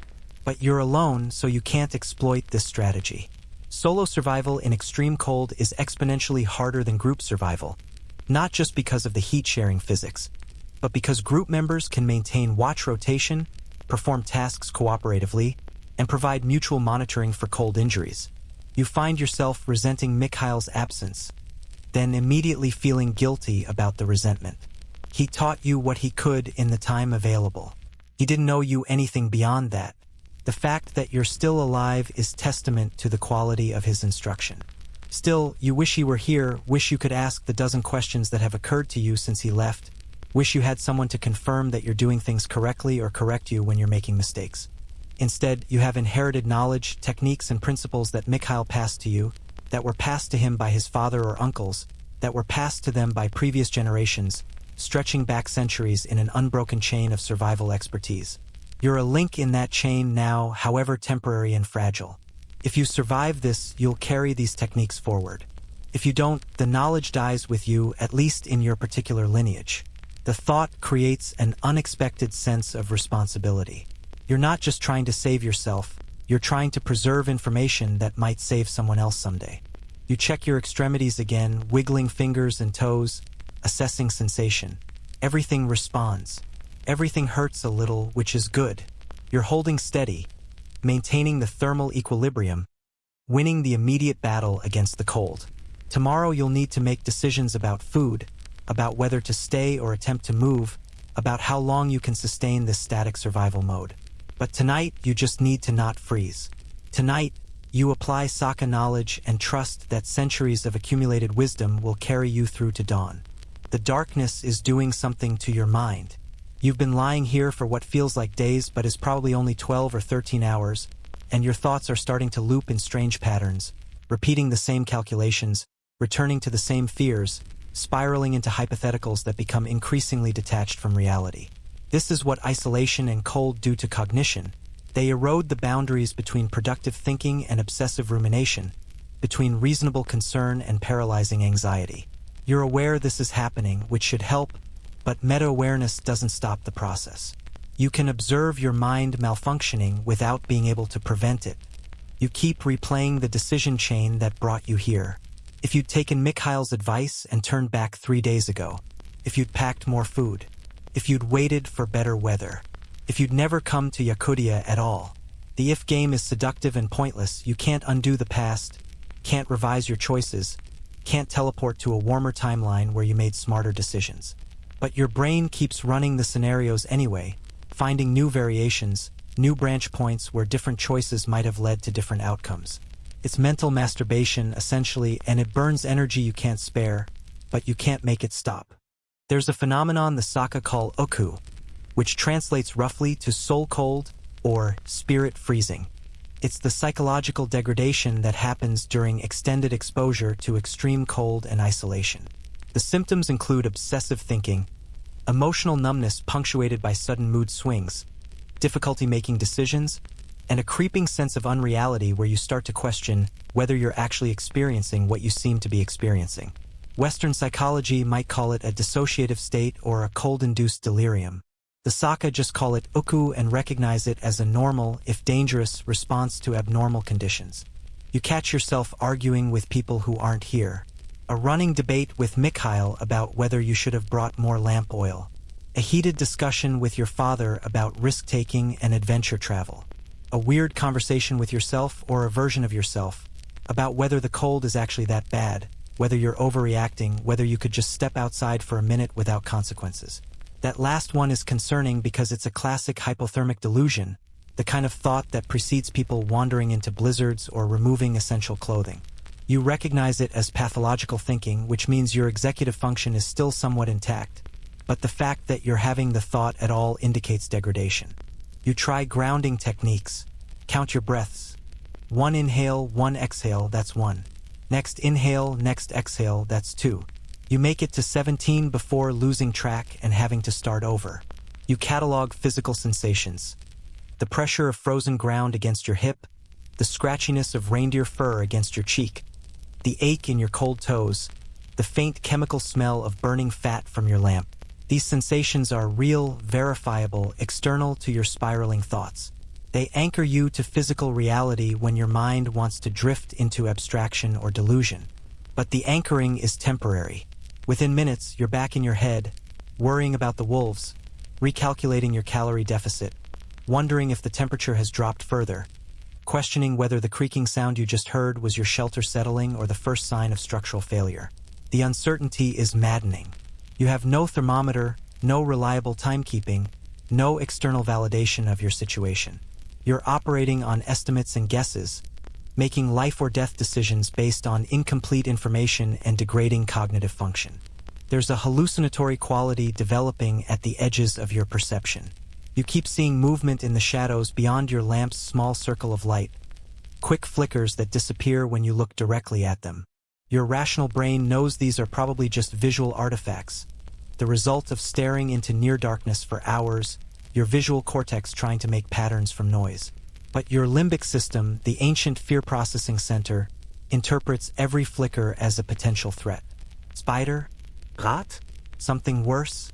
The adrenaline spike that accompanies each perceived movement is exhausting and wastes energy you can't afford to lose. You hear voices. That's new and concerning. Faint voices that seem to come from outside the shelter, speaking in Saka, a language you barely understand. The words are indistinct, more like rhythmic murmuring than actual speech, but your brain insists they're real. You know they're not. You're alone. The wolves are distant. There's no one out there. But knowing doesn't stop the hearing. This is probably auditory pareidolia, the same phenomenon that makes people hear words in white noise or music in running water. Your auditory cortex is searching for patterns in the ambient sound of wind and settling snow and finding false positives. Except, what if they're not false positives? What if someone is out there? Another traveler, another survivor, someone who needs help or could provide help. You spend 5 minutes listening intently, trying to decide if the voices are real, trying to separate genuine external sound from internal hallucination. The effort is cognitively expensive and ultimately inconclusive. You can't tell. Your sensory processing has degraded to the point where you can't trust your own perceptions. This is terrifying in a way that's distinct from the fear of cold or wolves or starvation. Those are external threats with clear solutions or at least understandable mechanisms. This is your mind betraying you, your cognitive architecture coming apart under stress. If you can't trust your senses, if you can't distinguish real threats from imagined ones, how can you make the decisions required for survival? Every choice becomes suspect. Should you investigate those voices or ignore them? Should you worry about that creaking sound or dismiss it? The metacognitive problem, knowing that you can't trust your judgment, creates a paralysis where any action seems equally risky. You remember something Mikhail said about winter madness, a condition that supposedly affects some trappers and hunters who spend weeks alone in the deep cold. They start talking to themselves, developing elaborate conversations with imaginary companions. Some report seeing deceased relatives or spirit animals. A few become convinced they're being hunted by malevolent entities, not wolves or bears, but something supernatural. Mikhail had been unclear whether he believed in the supernatural aspects or considered them hallucinations brought on by isolation and cold stress. The mind needs company, he'd said. In the absence of real people, it creates false ones. You're not at that level yet. You haven't created a full imaginary companion or started believing in spirits. But you can feel the potential for it, the way your mind reaches out for interaction, for conversation, for social connection that isn't available. You've started talking to yourself out loud, conducting both sides of discussions. Should we check the entrance seal? Yeah, probably. But that means moving. Moving burns calories. Okay, but if the seal is failing, we lose more heat than we'd burn checking it. Fair point. Let's check it. The we is concerning. Who is we? You're alone. But the plural feels natural, feels comforting, like you're part of a team making decisions together rather than a single, isolated consciousness slowly fragmenting under stress. There's a historical precedent for this psychological degradation. Arctic and Antarctic explorers have documented similar experiences, hallucinations, delusions, profound personality changes during extended periods of extreme cold and isolation. The 1913 Antarctic expedition by Douglas Mawson included detailed accounts of psychological deterioration, including Mawson's own description of arguing with hallucinatory companions and struggling to distinguish reality from delusion. Historians still argue whether these experiences represent purely psychological stress responses or whether extreme cold directly affects brain chemistry and function in ways that predispose to hallucination and delusion. Your thoughts turn morbid. You imagine your body being found months from now, when the spring thaw makes travel easier. The wolves will have scattered your bones, assuming they ever find you interesting enough to dig up. More likely, you'll just be a mound of collapsed hide and larch poles, your freeze-dried corpse inside, perfectly preserved by the cold. Future archaeologists might find you 1,000 years from now and wonder who you were, what you were doing here, why you died. They'd study your teeth, analyze isotopes in your bones, determine you weren't native to this region. A mystery, a footnote, a frozen failure. Stop. This thinking is counterproductive. You force yourself back to practical considerations. You need to check your extremities again. When was the last time you checked? 20 minutes ago? An hour? Time has become elastic, stretching and compressing in ways that make duration impossible to judge. You wiggle your toes. They respond, though sluggishly. Your fingers, functional, though cold. You're okay. You're maintaining. The dark thoughts are just thoughts, mental weather passing through, not reality. But what is reality right now? You're a mammal in a hole in frozen ground, listening to wind and wolves and maybe voices. Burning through your body's reserves to maintain a core temperature that keeps your proteins from denaturing and your cellular processes from stopping. That's the biological reality. The psychological reality is more complicated. You're a consciousness experiencing sensory deprivation, social isolation, physical discomfort, and existential uncertainty, and your brain is responding by producing hallucinations, paranoia, and dissociative thinking. Both realities are true simultaneously, and you have to navigate both to survive. You try a different grounding technique, memory reconstruction. You walk yourself through a familiar place, your childhood home, maybe, or a favorite cafe, mentally touring the space, noting details, using declarative memory to construct a vivid internal simulation. The kitchen had blue tiles. The table was near the window. The light in the morning was yellow and warm. The reconstruction is soothing, a temporary escape from the frozen darkness into a remembered place of safety and comfort. You spend maybe 10 minutes there, in your mind's version of home, before the cold intrudes. A shiver, an ache in your hip, and pulls you back to the present. The lamp flame flickers, drawing your attention. You've been burning it continuously, and the fat reservoir is getting low. You need to decide. Extinguish it now and save the remaining fat for later, or let it burn for the psychological comfort of having light. The practical choice is to extinguish it. You don't need light to lie still, and saving fuel extends your resources. But the psychological cost of darkness is real.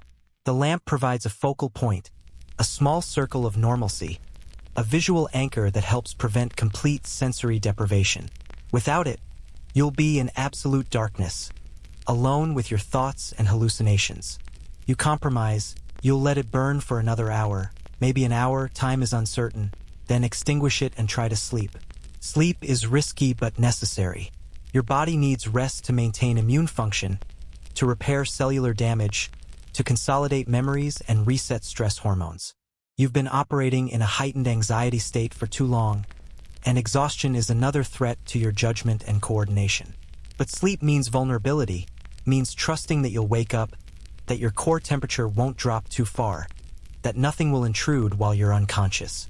You negotiate with yourself about the sleep decision, running through scenarios, calculating risks, trying to reach a consensus between the parts of your mind that want rest and the parts that fear closing your eyes. This internal negotiation takes on the character of an actual conversation. Different voices, different perspectives, different risk assessments, and you're dimly aware that this is probably another symptom of uku, this fragmentation of self into multiple voices. But awareness doesn't prevent it. You can observe yourself fracturing without being able to stop the process. Eventually, after minutes or maybe an hour, you genuinely can't tell, you reach a decision. You'll sleep in shifts like Mikhail taught you. 2 hours, then wake to check conditions. Another 2 hours, then wake again. It's not ideal, but it's safer than either staying awake until you collapse or sleeping straight through and risking hypothermia. You extinguish the lamp with a pinch of your fingers, snuffing the small flame and plunging yourself into absolute darkness. The darkness is total, oppressive, almost physical in its intensity. You can't see your hand in front of your face. You can't see the shelter walls, can't see anything except the faint afterimages floating in your visual field. Purple and green blobs that swirl and fade as your photoreceptors fire randomly in the absence of light. This is sensory deprivation approaching laboratory experiment levels. People pay money to experience this in float tanks, supposedly for relaxation and meditation. You'd pay significantly more money to escape it. But you can't escape. You can only endure. You close your eyes, not that it makes any difference in the darkness, and try to quiet your mind. Tomorrow will bring new challenges, new decisions, new threats. Tonight, you just need to survive your own thoughts. You wake to something different. Not a sound exactly, but a quality of silence that your sleeping brain has identified as significant enough to trigger consciousness. You lie still, disoriented, trying to remember where you are and why everything hurts. Then it comes back. The shelter, the cold, the wolves, the careful rationing of movement and warmth. You've slept. How long? 2 hours? 4? Time remains stubbornly unknowable in the absolute darkness, but your body feels marginally rested, which suggests you managed at least one full sleep cycle. The silence that woke you is peculiar. The wind has stopped. For 3 days, there's been a constant background moan of air moving across the landscape, sometimes louder, sometimes softer, but always present. Now, nothing. The absence is so complete it's almost startling, like having chronic tinnitus suddenly stop. You strain to hear anything. Wolves, wind, settling snow, your own breath, and realize you can hear your heartbeat, the blood pulsing through vessels near your ears, a rhythm you're usually not conscious of. In this silence, internal sounds become external, audible, almost loud. You crawl carefully to the entrance tunnel and partially unblock it, just enough to peer outside. The darkness is different, less absolute, slightly grayed, which means dawn is approaching or has already arrived. Your eyes, fully dark adapted after hours in the black shelter, can detect incredibly subtle light gradients. What looks like darkness to a normally lit eye appears to you as distinguishable zones of black and less black. The sky, visible through the tunnel opening, is charcoal gray rather than pure black. Dawn, then, you've survived the night. The temperature feels different too, though feel is a crude instrument at these extremes. The air coming through the tunnel opening doesn't have that same glass shard quality, that sensation of inhaled ice that's characterized the past several days. You're not imagining it. Something has changed. The question is whether it's changed for better or worse. In Yakutian winter, temperature swings can be dramatic and dangerous. A warming trend might sound positive, but rapid warming can destabilize snow, create dangerous ice conditions, or signal an incoming storm system. You ease yourself out of the shelter entirely, a process that requires several minutes of careful maneuvering through the tunnel. The cold hits differently than you expected. Still intense, still dangerous, but not the immediate, brutal assault of -71 degrees. This feels more like -40 or -45, which is still life-threatening if you're unprepared but is practically balmy compared to the deep freeze you've been enduring. The warming is real. The landscape has transformed overnight. The stars are gone, obscured by a layer of high clouds that's diffusing the dawn light into a soft, directionless glow. The snow surface looks different, slightly textured rather than mirror-smooth, which suggests some minimal moisture in the air. These are signs of a weather system moving through, bringing warmer air from the south or west. In most places, a 40-degree temperature increase would be cause for celebration. Here, it's cause for concern. You scan the area for the wolves and spot them about 400 meters away, exactly where you expected, clustered around the reindeer carcass. You can see them clearly in the growing light, 5 distinct animals, though they're not moving much. They're lying in the snow near the kill, full-bellied and resting, exhibiting the lethargy that comes after a massive feed. One wolf raises its head as you emerge, watches you for a moment, then dismisses you as non-threatening and returns to resting. The pack has eaten enough that you're not interesting. That's good. That gives you options. The warming trend means you need to make decisions. Staying put made sense when movement meant burning precious calories in extreme cold. But if the temperature is moderating, if conditions are becoming slightly less hostile, this might be your window to relocate, to search for better resources, or to attempt to reach the nearest settlement. Mikhail had mentioned a winter camp about 15 kilometers northeast, a seasonal hunting station that might be occupied or might at least have cache supplies. 15 kilometers is manageable distance in temperate conditions, trivial even. Here, it's a major expedition that could take days and burn thousands of calories. You perform a systems check on your body, taking inventory before making any commitments. Toes, functional, though the 3 that were frostbitten yesterday are tender and might have minor tissue damage. Fingers, working, cold but responsive. Core, stable, though you're undoubtedly running a caloric deficit. Mental state, clearer than it was during the night, though you're aware this clarity might be temporary or illusory. You're probably fit enough to travel, though the margin for error is thin. The decision tree branches in multiple directions. Option 1. Stay here, continue conserving energy, wait for rescue or for conditions to improve further. This is the conservative choice, the one that minimizes immediate risk. But your food is nearly exhausted, and you can't generate new calories by lying still. Option 2. Attempt to reach the hunting camp. This is high risk, high reward. If you make it, you might find food, better shelter, possibly even people. If you don't make it, if you get caught in deteriorating weather or injure yourself or simply burn through your remaining reserves, you die exposed on the snow. Option 3. Attempt to scavenge from the wolf kill. This is probably the highest risk option. Approaching a fresh kill while the pack is guarding it is a great way to provoke defensive aggression, but it could provide immediate calories without the energy expenditure of long-distance travel. You watch the wolves for several minutes, trying to assess their state and disposition. They're clearly satiated, which makes them less aggressive but also more protective of their food source. A hungry wolf might ignore you as non-prey. A well-fed wolf guarding a kill might view you as a competitor worth driving off or attacking. The pack dynamics are hard to read from this distance. You can identify what's probably the alpha pair, slightly larger animals that position themselves closest to the choicest parts of the carcass, and what look like younger wolves, possibly from last year's litter, positioned more peripherally. A raven appears, circling above the kill site, then another and a third. Within minutes, there's a congregation of ravens, maybe a dozen, landing in the snow around the periphery of the wolf pack, hopping closer, testing boundaries. The wolves largely ignore them, too full and tired to care about birds taking scraps. One wolf half-heartedly lunges at a raven that gets too close, but the bird easily flaps away and returns moments later. This is the symbiotic relationship Mikhail described. The wolves tolerate the ravens because the birds serve as scouts and scavengers, and the ravens benefit from the wolves' hunting success.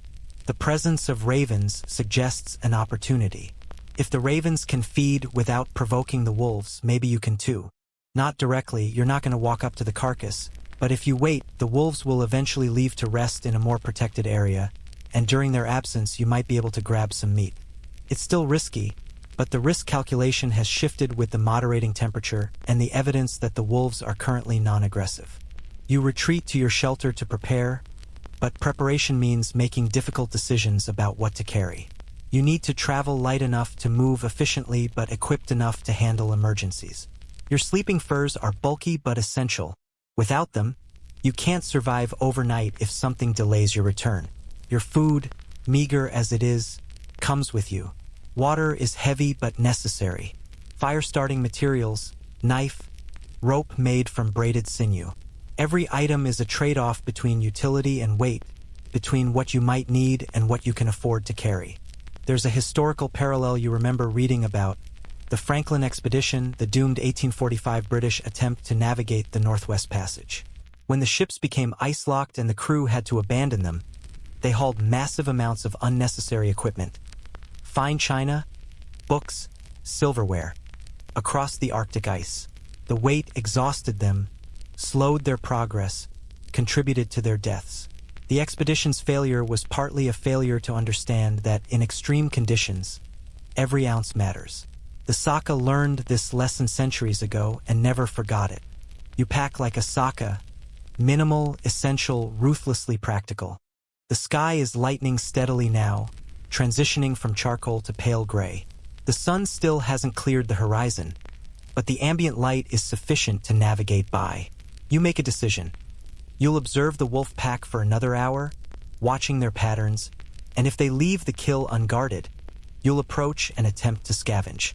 If they don't leave, you'll reassess and possibly commit to the longer journey toward the hunting camp. It's a flexible plan, which means it's also vague and potentially indecisive, but flexibility feels important when you're operating with incomplete information and degraded judgment. You eat a small piece of your remaining fish, chewing slowly, trying to maximize satiation from minimal calories.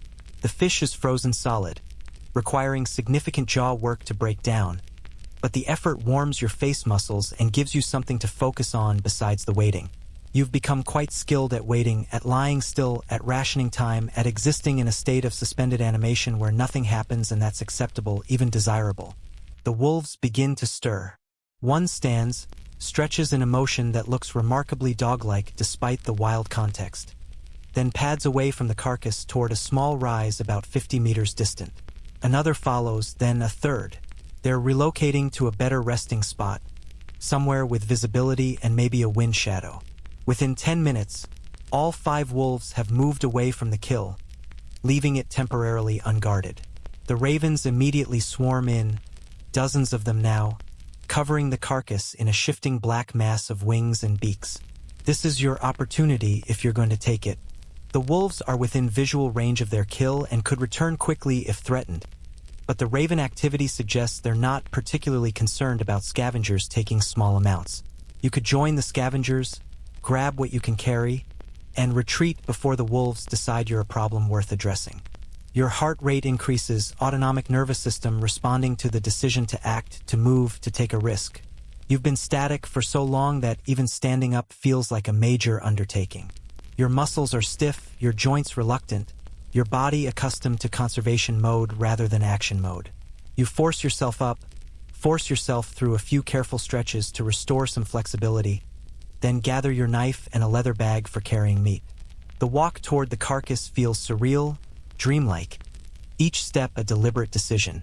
You're hyper-aware of the wolves watching from their rise, of the ravens scattering and reforming around you, of the crunch of snow under your boots transmitting vibrations through the frozen landscape. You're a large mammal approaching a food source that's claimed by other predators, and the ancient calculus of risk versus reward is playing out in real time. Every instinct says this is dangerous. Every calorie deficit in your body says this is necessary. The reindeer is a mess. Partially consumed, frozen blood staining the snow in a wide radius, internal organs scattered where the wolves have torn into the body cavity. But there's still meat, still ribs with flesh attached, still edible tissue that represents thousands of calories. You work quickly with your knife, cutting free a section of rib meat, hacking through frozen tissue with urgent, efficient strokes. The meat is hard as wood, requiring real force to separate from bone, but you manage to free several kilograms worth in less than 3 minutes. The wolves are watching but not approaching. The ravens are protesting, harsh, croaking calls that might be annoyance or might be warning, but they're not leaving, just maintaining a respectful distance. You back away from the carcass slowly, meat secured in your bag, keeping your eyes on the wolves. One stands, takes a few steps in your direction, then stops. It's a boundary-setting gesture, a warning. This is ours, don't push your luck. You acknowledge the message by increasing your distance, moving steadily back toward your shelter without running, without showing prey-like fear behavior. You make it back without incident, heart pounding, hands shaking slightly from adrenaline and cold and the sheer improbability of what you just did. You scavenged from a wolf kill and survived. You have meat, real, substantial, calorie-dense meat that could extend your survival timeline by days or even weeks. The risk paid off. This time, the meat changes everything. You spend the next hour processing your scavenged prize with the focus of someone who understands that these calories are the difference between continued survival and slow starvation. The reindeer ribs are frozen solid, requiring careful work with your knife to separate meat from bone, but the effort is investment rather than waste. Each slice of protein represents fuel for your depleting reserves. You end up with roughly 4 kilograms of usable meat, maybe 5 if you include the fattier sections near the bone. At approximately 1,400 calories per kilogram for lean reindeer meat, you're looking at 5,600 to 7,000 calories total. That's 2 days of high-activity energy expenditure, or nearly a week if you return to conservation mode. The psychological impact is almost as significant as the caloric reality. For 3 days you've been operating in deficit mode, watching your reserves deplete, calculating the timeline until complete exhaustion. Now you have abundance, relatively speaking. You have options. The shift from scarcity to adequacy creates a cascade of mental changes. Your anxiety decreases, your decision-making clarity improves, your willingness to consider action rather than pure conservation increases. Food security, even temporary food security, fundamentally alters your risk calculus. You eat immediately, not a huge amount, your stomach has shrunk from days of minimal intake, but enough to feel genuinely satisfied for the first time since entering the shelter.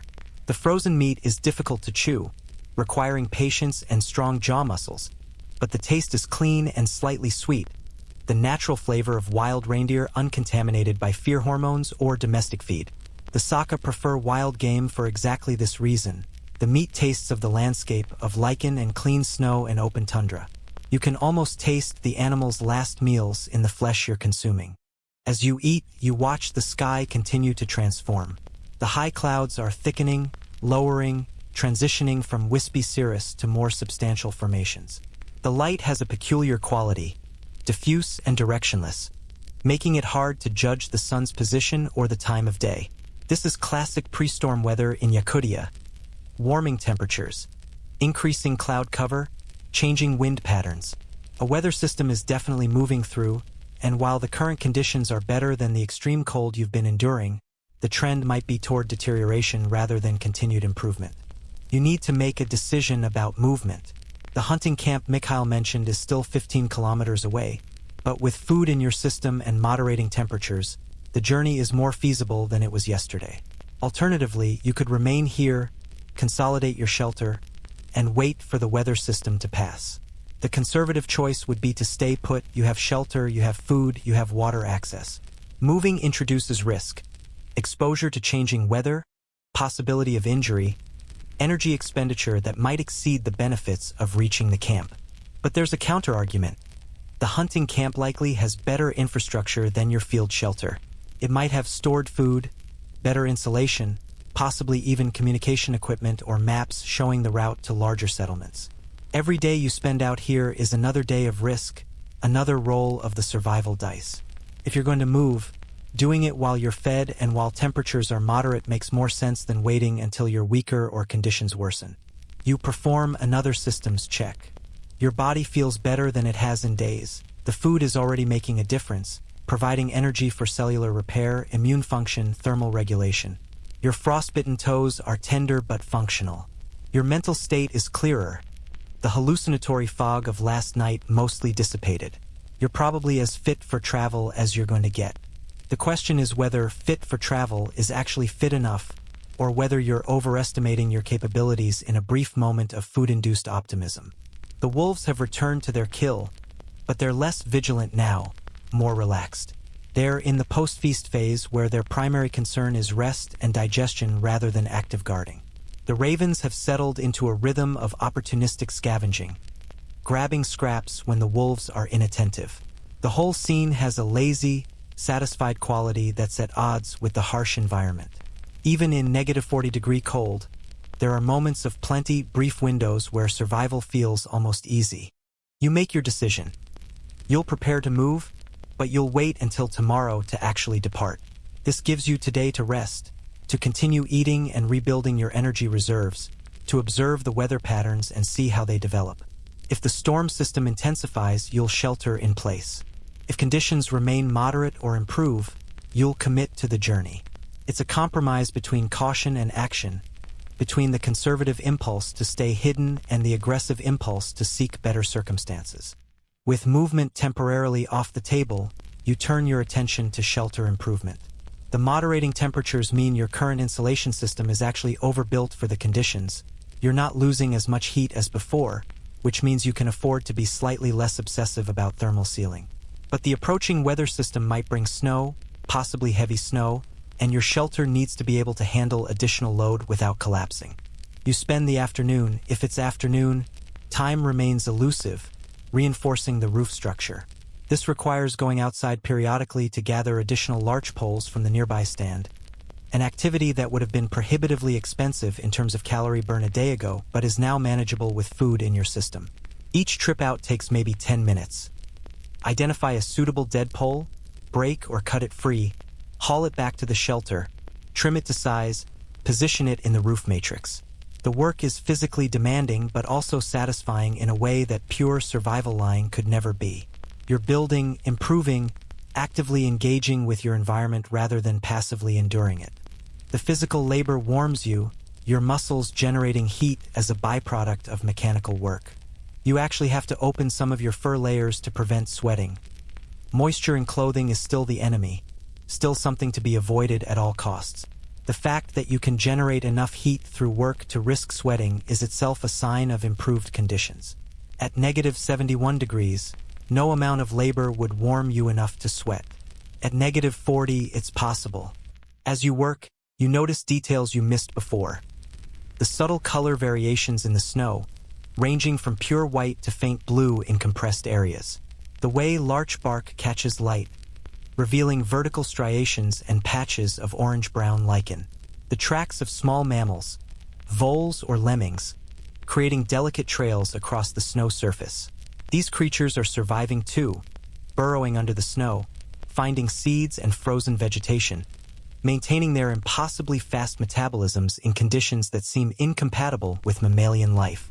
If a mouse can survive here, you think, then surely a human with superior technology and knowledge should manage. But the comparison is false, of course. The voles are adapted through millions of years of evolution. They have specialized fur, optimized metabolisms, behavioral patterns coded into their genetics. You're a tropical species, an African ape designed for savanna heat, trying to persist in an environment your biology never anticipated. The only reason you're alive is cultural knowledge, the accumulated wisdom of the Saka people, transmitted through Mikhail's teachings, allowing you to borrow adaptations that your genes don't provide. The thought triggers a wave of gratitude toward Mikhail, toward the entire lineage of Saka survivors who refined these techniques over centuries. Every pole you position, every insulation layer you adjust, every decision you make about food or water or shelter, all of it rests on knowledge that people before you purchased with their lives. The successful techniques persisted. The failures are unmarked graves in the permafrost, forgotten experiments that taught the survivors what not to do.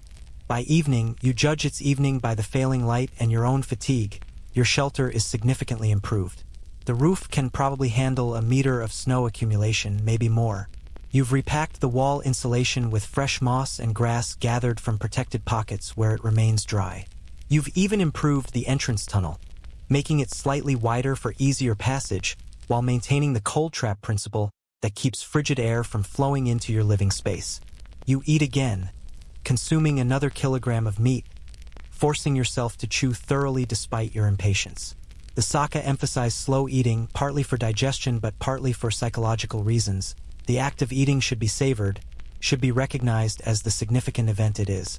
In a culture where food scarcity is common and starvation is a real possibility, each meal deserves attention and gratitude. You're adopting that mindset, consciously appreciating each bite, acknowledging that this reindeer's death is enabling your continued life. The existential weight of that exchange sits with you as you chew. The reindeer didn't choose to die for you. It was killed by wolves following their nature, and you scavenged the remains out of desperation. There's no moral dimension to judge here, no good or bad, just the neutral mechanics of energy transfer in a harsh ecosystem.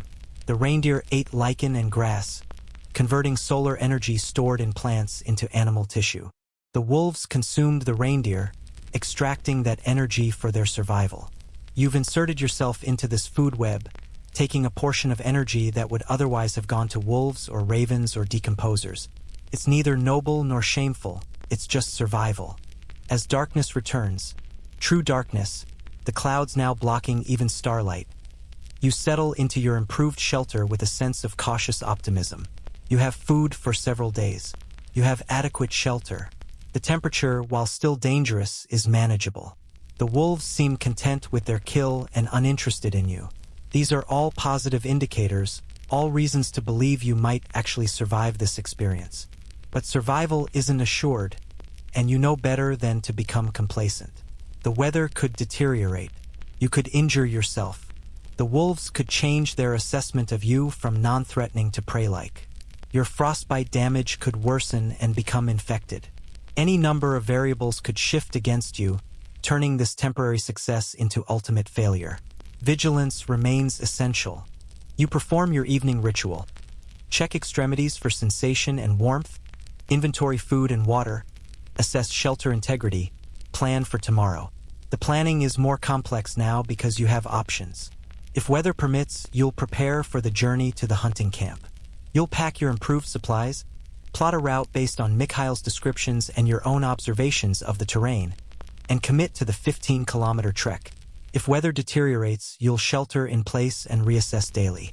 If the wolves become aggressive or if some other threat emerges, you'll adapt. Flexibility, you've learned, is itself a survival skill. The ability to observe conditions, revise assumptions, and change plans based on new information is as important as any physical technique. The Saka survived for centuries in this landscape not through rigid adherence to fixed strategies but through adaptive intelligence, through constant observation and adjustment, through maintaining mental flexibility in an environment that physically constrains almost everything else.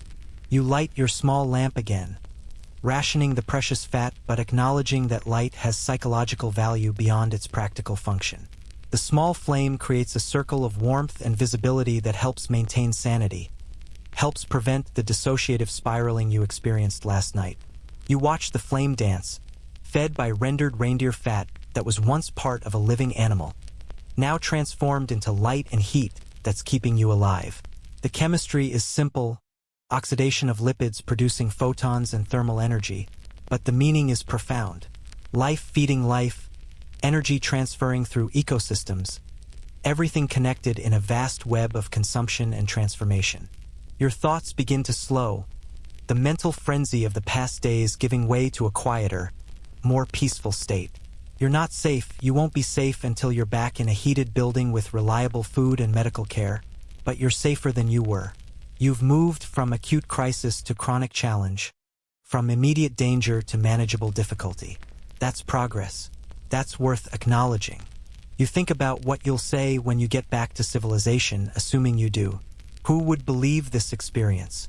The cold beyond comprehension, the wolves circling in darkness, the scavenging from a kill, the careful dance with hypothermia and frostbite and starvation. It sounds like adventure fiction, like an implausible survival story designed for entertainment. But you've lived it, breath by painful breath, and you carry the knowledge in your body, in your damaged toes, in your cold-scarred lungs, in your muscles that remember the weight of absolute exhaustion. The Saka have a saying Mikhail mentioned once. The land remembers everyone who crosses it. You understand now what that means. This landscape is not passive, not a backdrop for human drama. It's an active participant, a presence that tests and challenges and ultimately judges every organism that attempts to persist within it. Some pass the test and survive. Some fail and become part of the frozen earth, feeding the next generation of lichens and moss and eventually trees. Either way, the land remembers. Your story, whether it ends in survival or death, is now written into this frozen place. One more chapter in the endless narrative of life struggling against cold. You lie back, allowing yourself to relax as much as the hard ground and persistent cold permit. Tomorrow will bring its own challenges, its own decisions, its own tests. But tonight, you've done enough. You've survived another day, scavenged food against the odds, improved your shelter, maintained your core temperature and your sanity. These are victories, small but real, worth celebrating in the quiet space of your mind before sleep takes you. The lamp flame flickers, casting moving shadows on the hide-covered walls. The wolves are silent outside, presumably sleeping off their feast. The weather holds, neither improving dramatically nor deteriorating into storm. Everything is balanced on a knife's edge, as it has been and will continue to be, but for this moment the balance favors survival. You close your eyes and let the cold, the dark, and the exhaustion pull you down into sleep. Your breath slows, forming that familiar crystalline fog that tinkles softly in the still air. Your heart beats steadily, pumping warm blood through your veins, fighting the relentless cold with the ancient mammalian stubbornness that has carried your species across every environment on Earth. Outside, the Yakutian winter continues its patient, indifferent existence, waiting to see if you'll join the countless others who've proven themselves worthy of this landscape, or if you'll become another cautionary tale, another set of bones preserved in permafrost for future archaeologists to puzzle over. The outcome isn't predetermined. It depends on tomorrow's weather, on your choices, on 1,000 small variables that could align for survival or cascade into failure. But that's tomorrow's concern. Tonight, wrapped in furs in a hole dug into frozen earth, listening to your own heartbeat in the silence, you allow yourself to hope that you might actually make it through this, that you might walk out of this frozen wilderness with frostbite scars and a story that people won't quite believe, but also with your life intact. That you might integrate the lessons of this place into who you are, carrying forward the knowledge that humans can persist in even the most hostile environments, not through individual heroism but through cultural wisdom, careful preparation, and the willingness to respect the power of nature rather than fight against it. The darkness is complete now, the lamp finally exhausted. You exist in absolute black, warm enough to survive, fed enough to hope, tired enough to rest. The mathematics of survival have shifted in your favor, if only slightly, if only temporarily. And for now, on this frozen night in the coldest inhabited place on Earth, that's enough. You drift into sleep, your consciousness fading into dreams where you're warm and safe, and the wolves are distant stories rather than nearby presences. Your body continues its work, breathing, circulating, maintaining, repairing, while your mind rests. The shelter holds.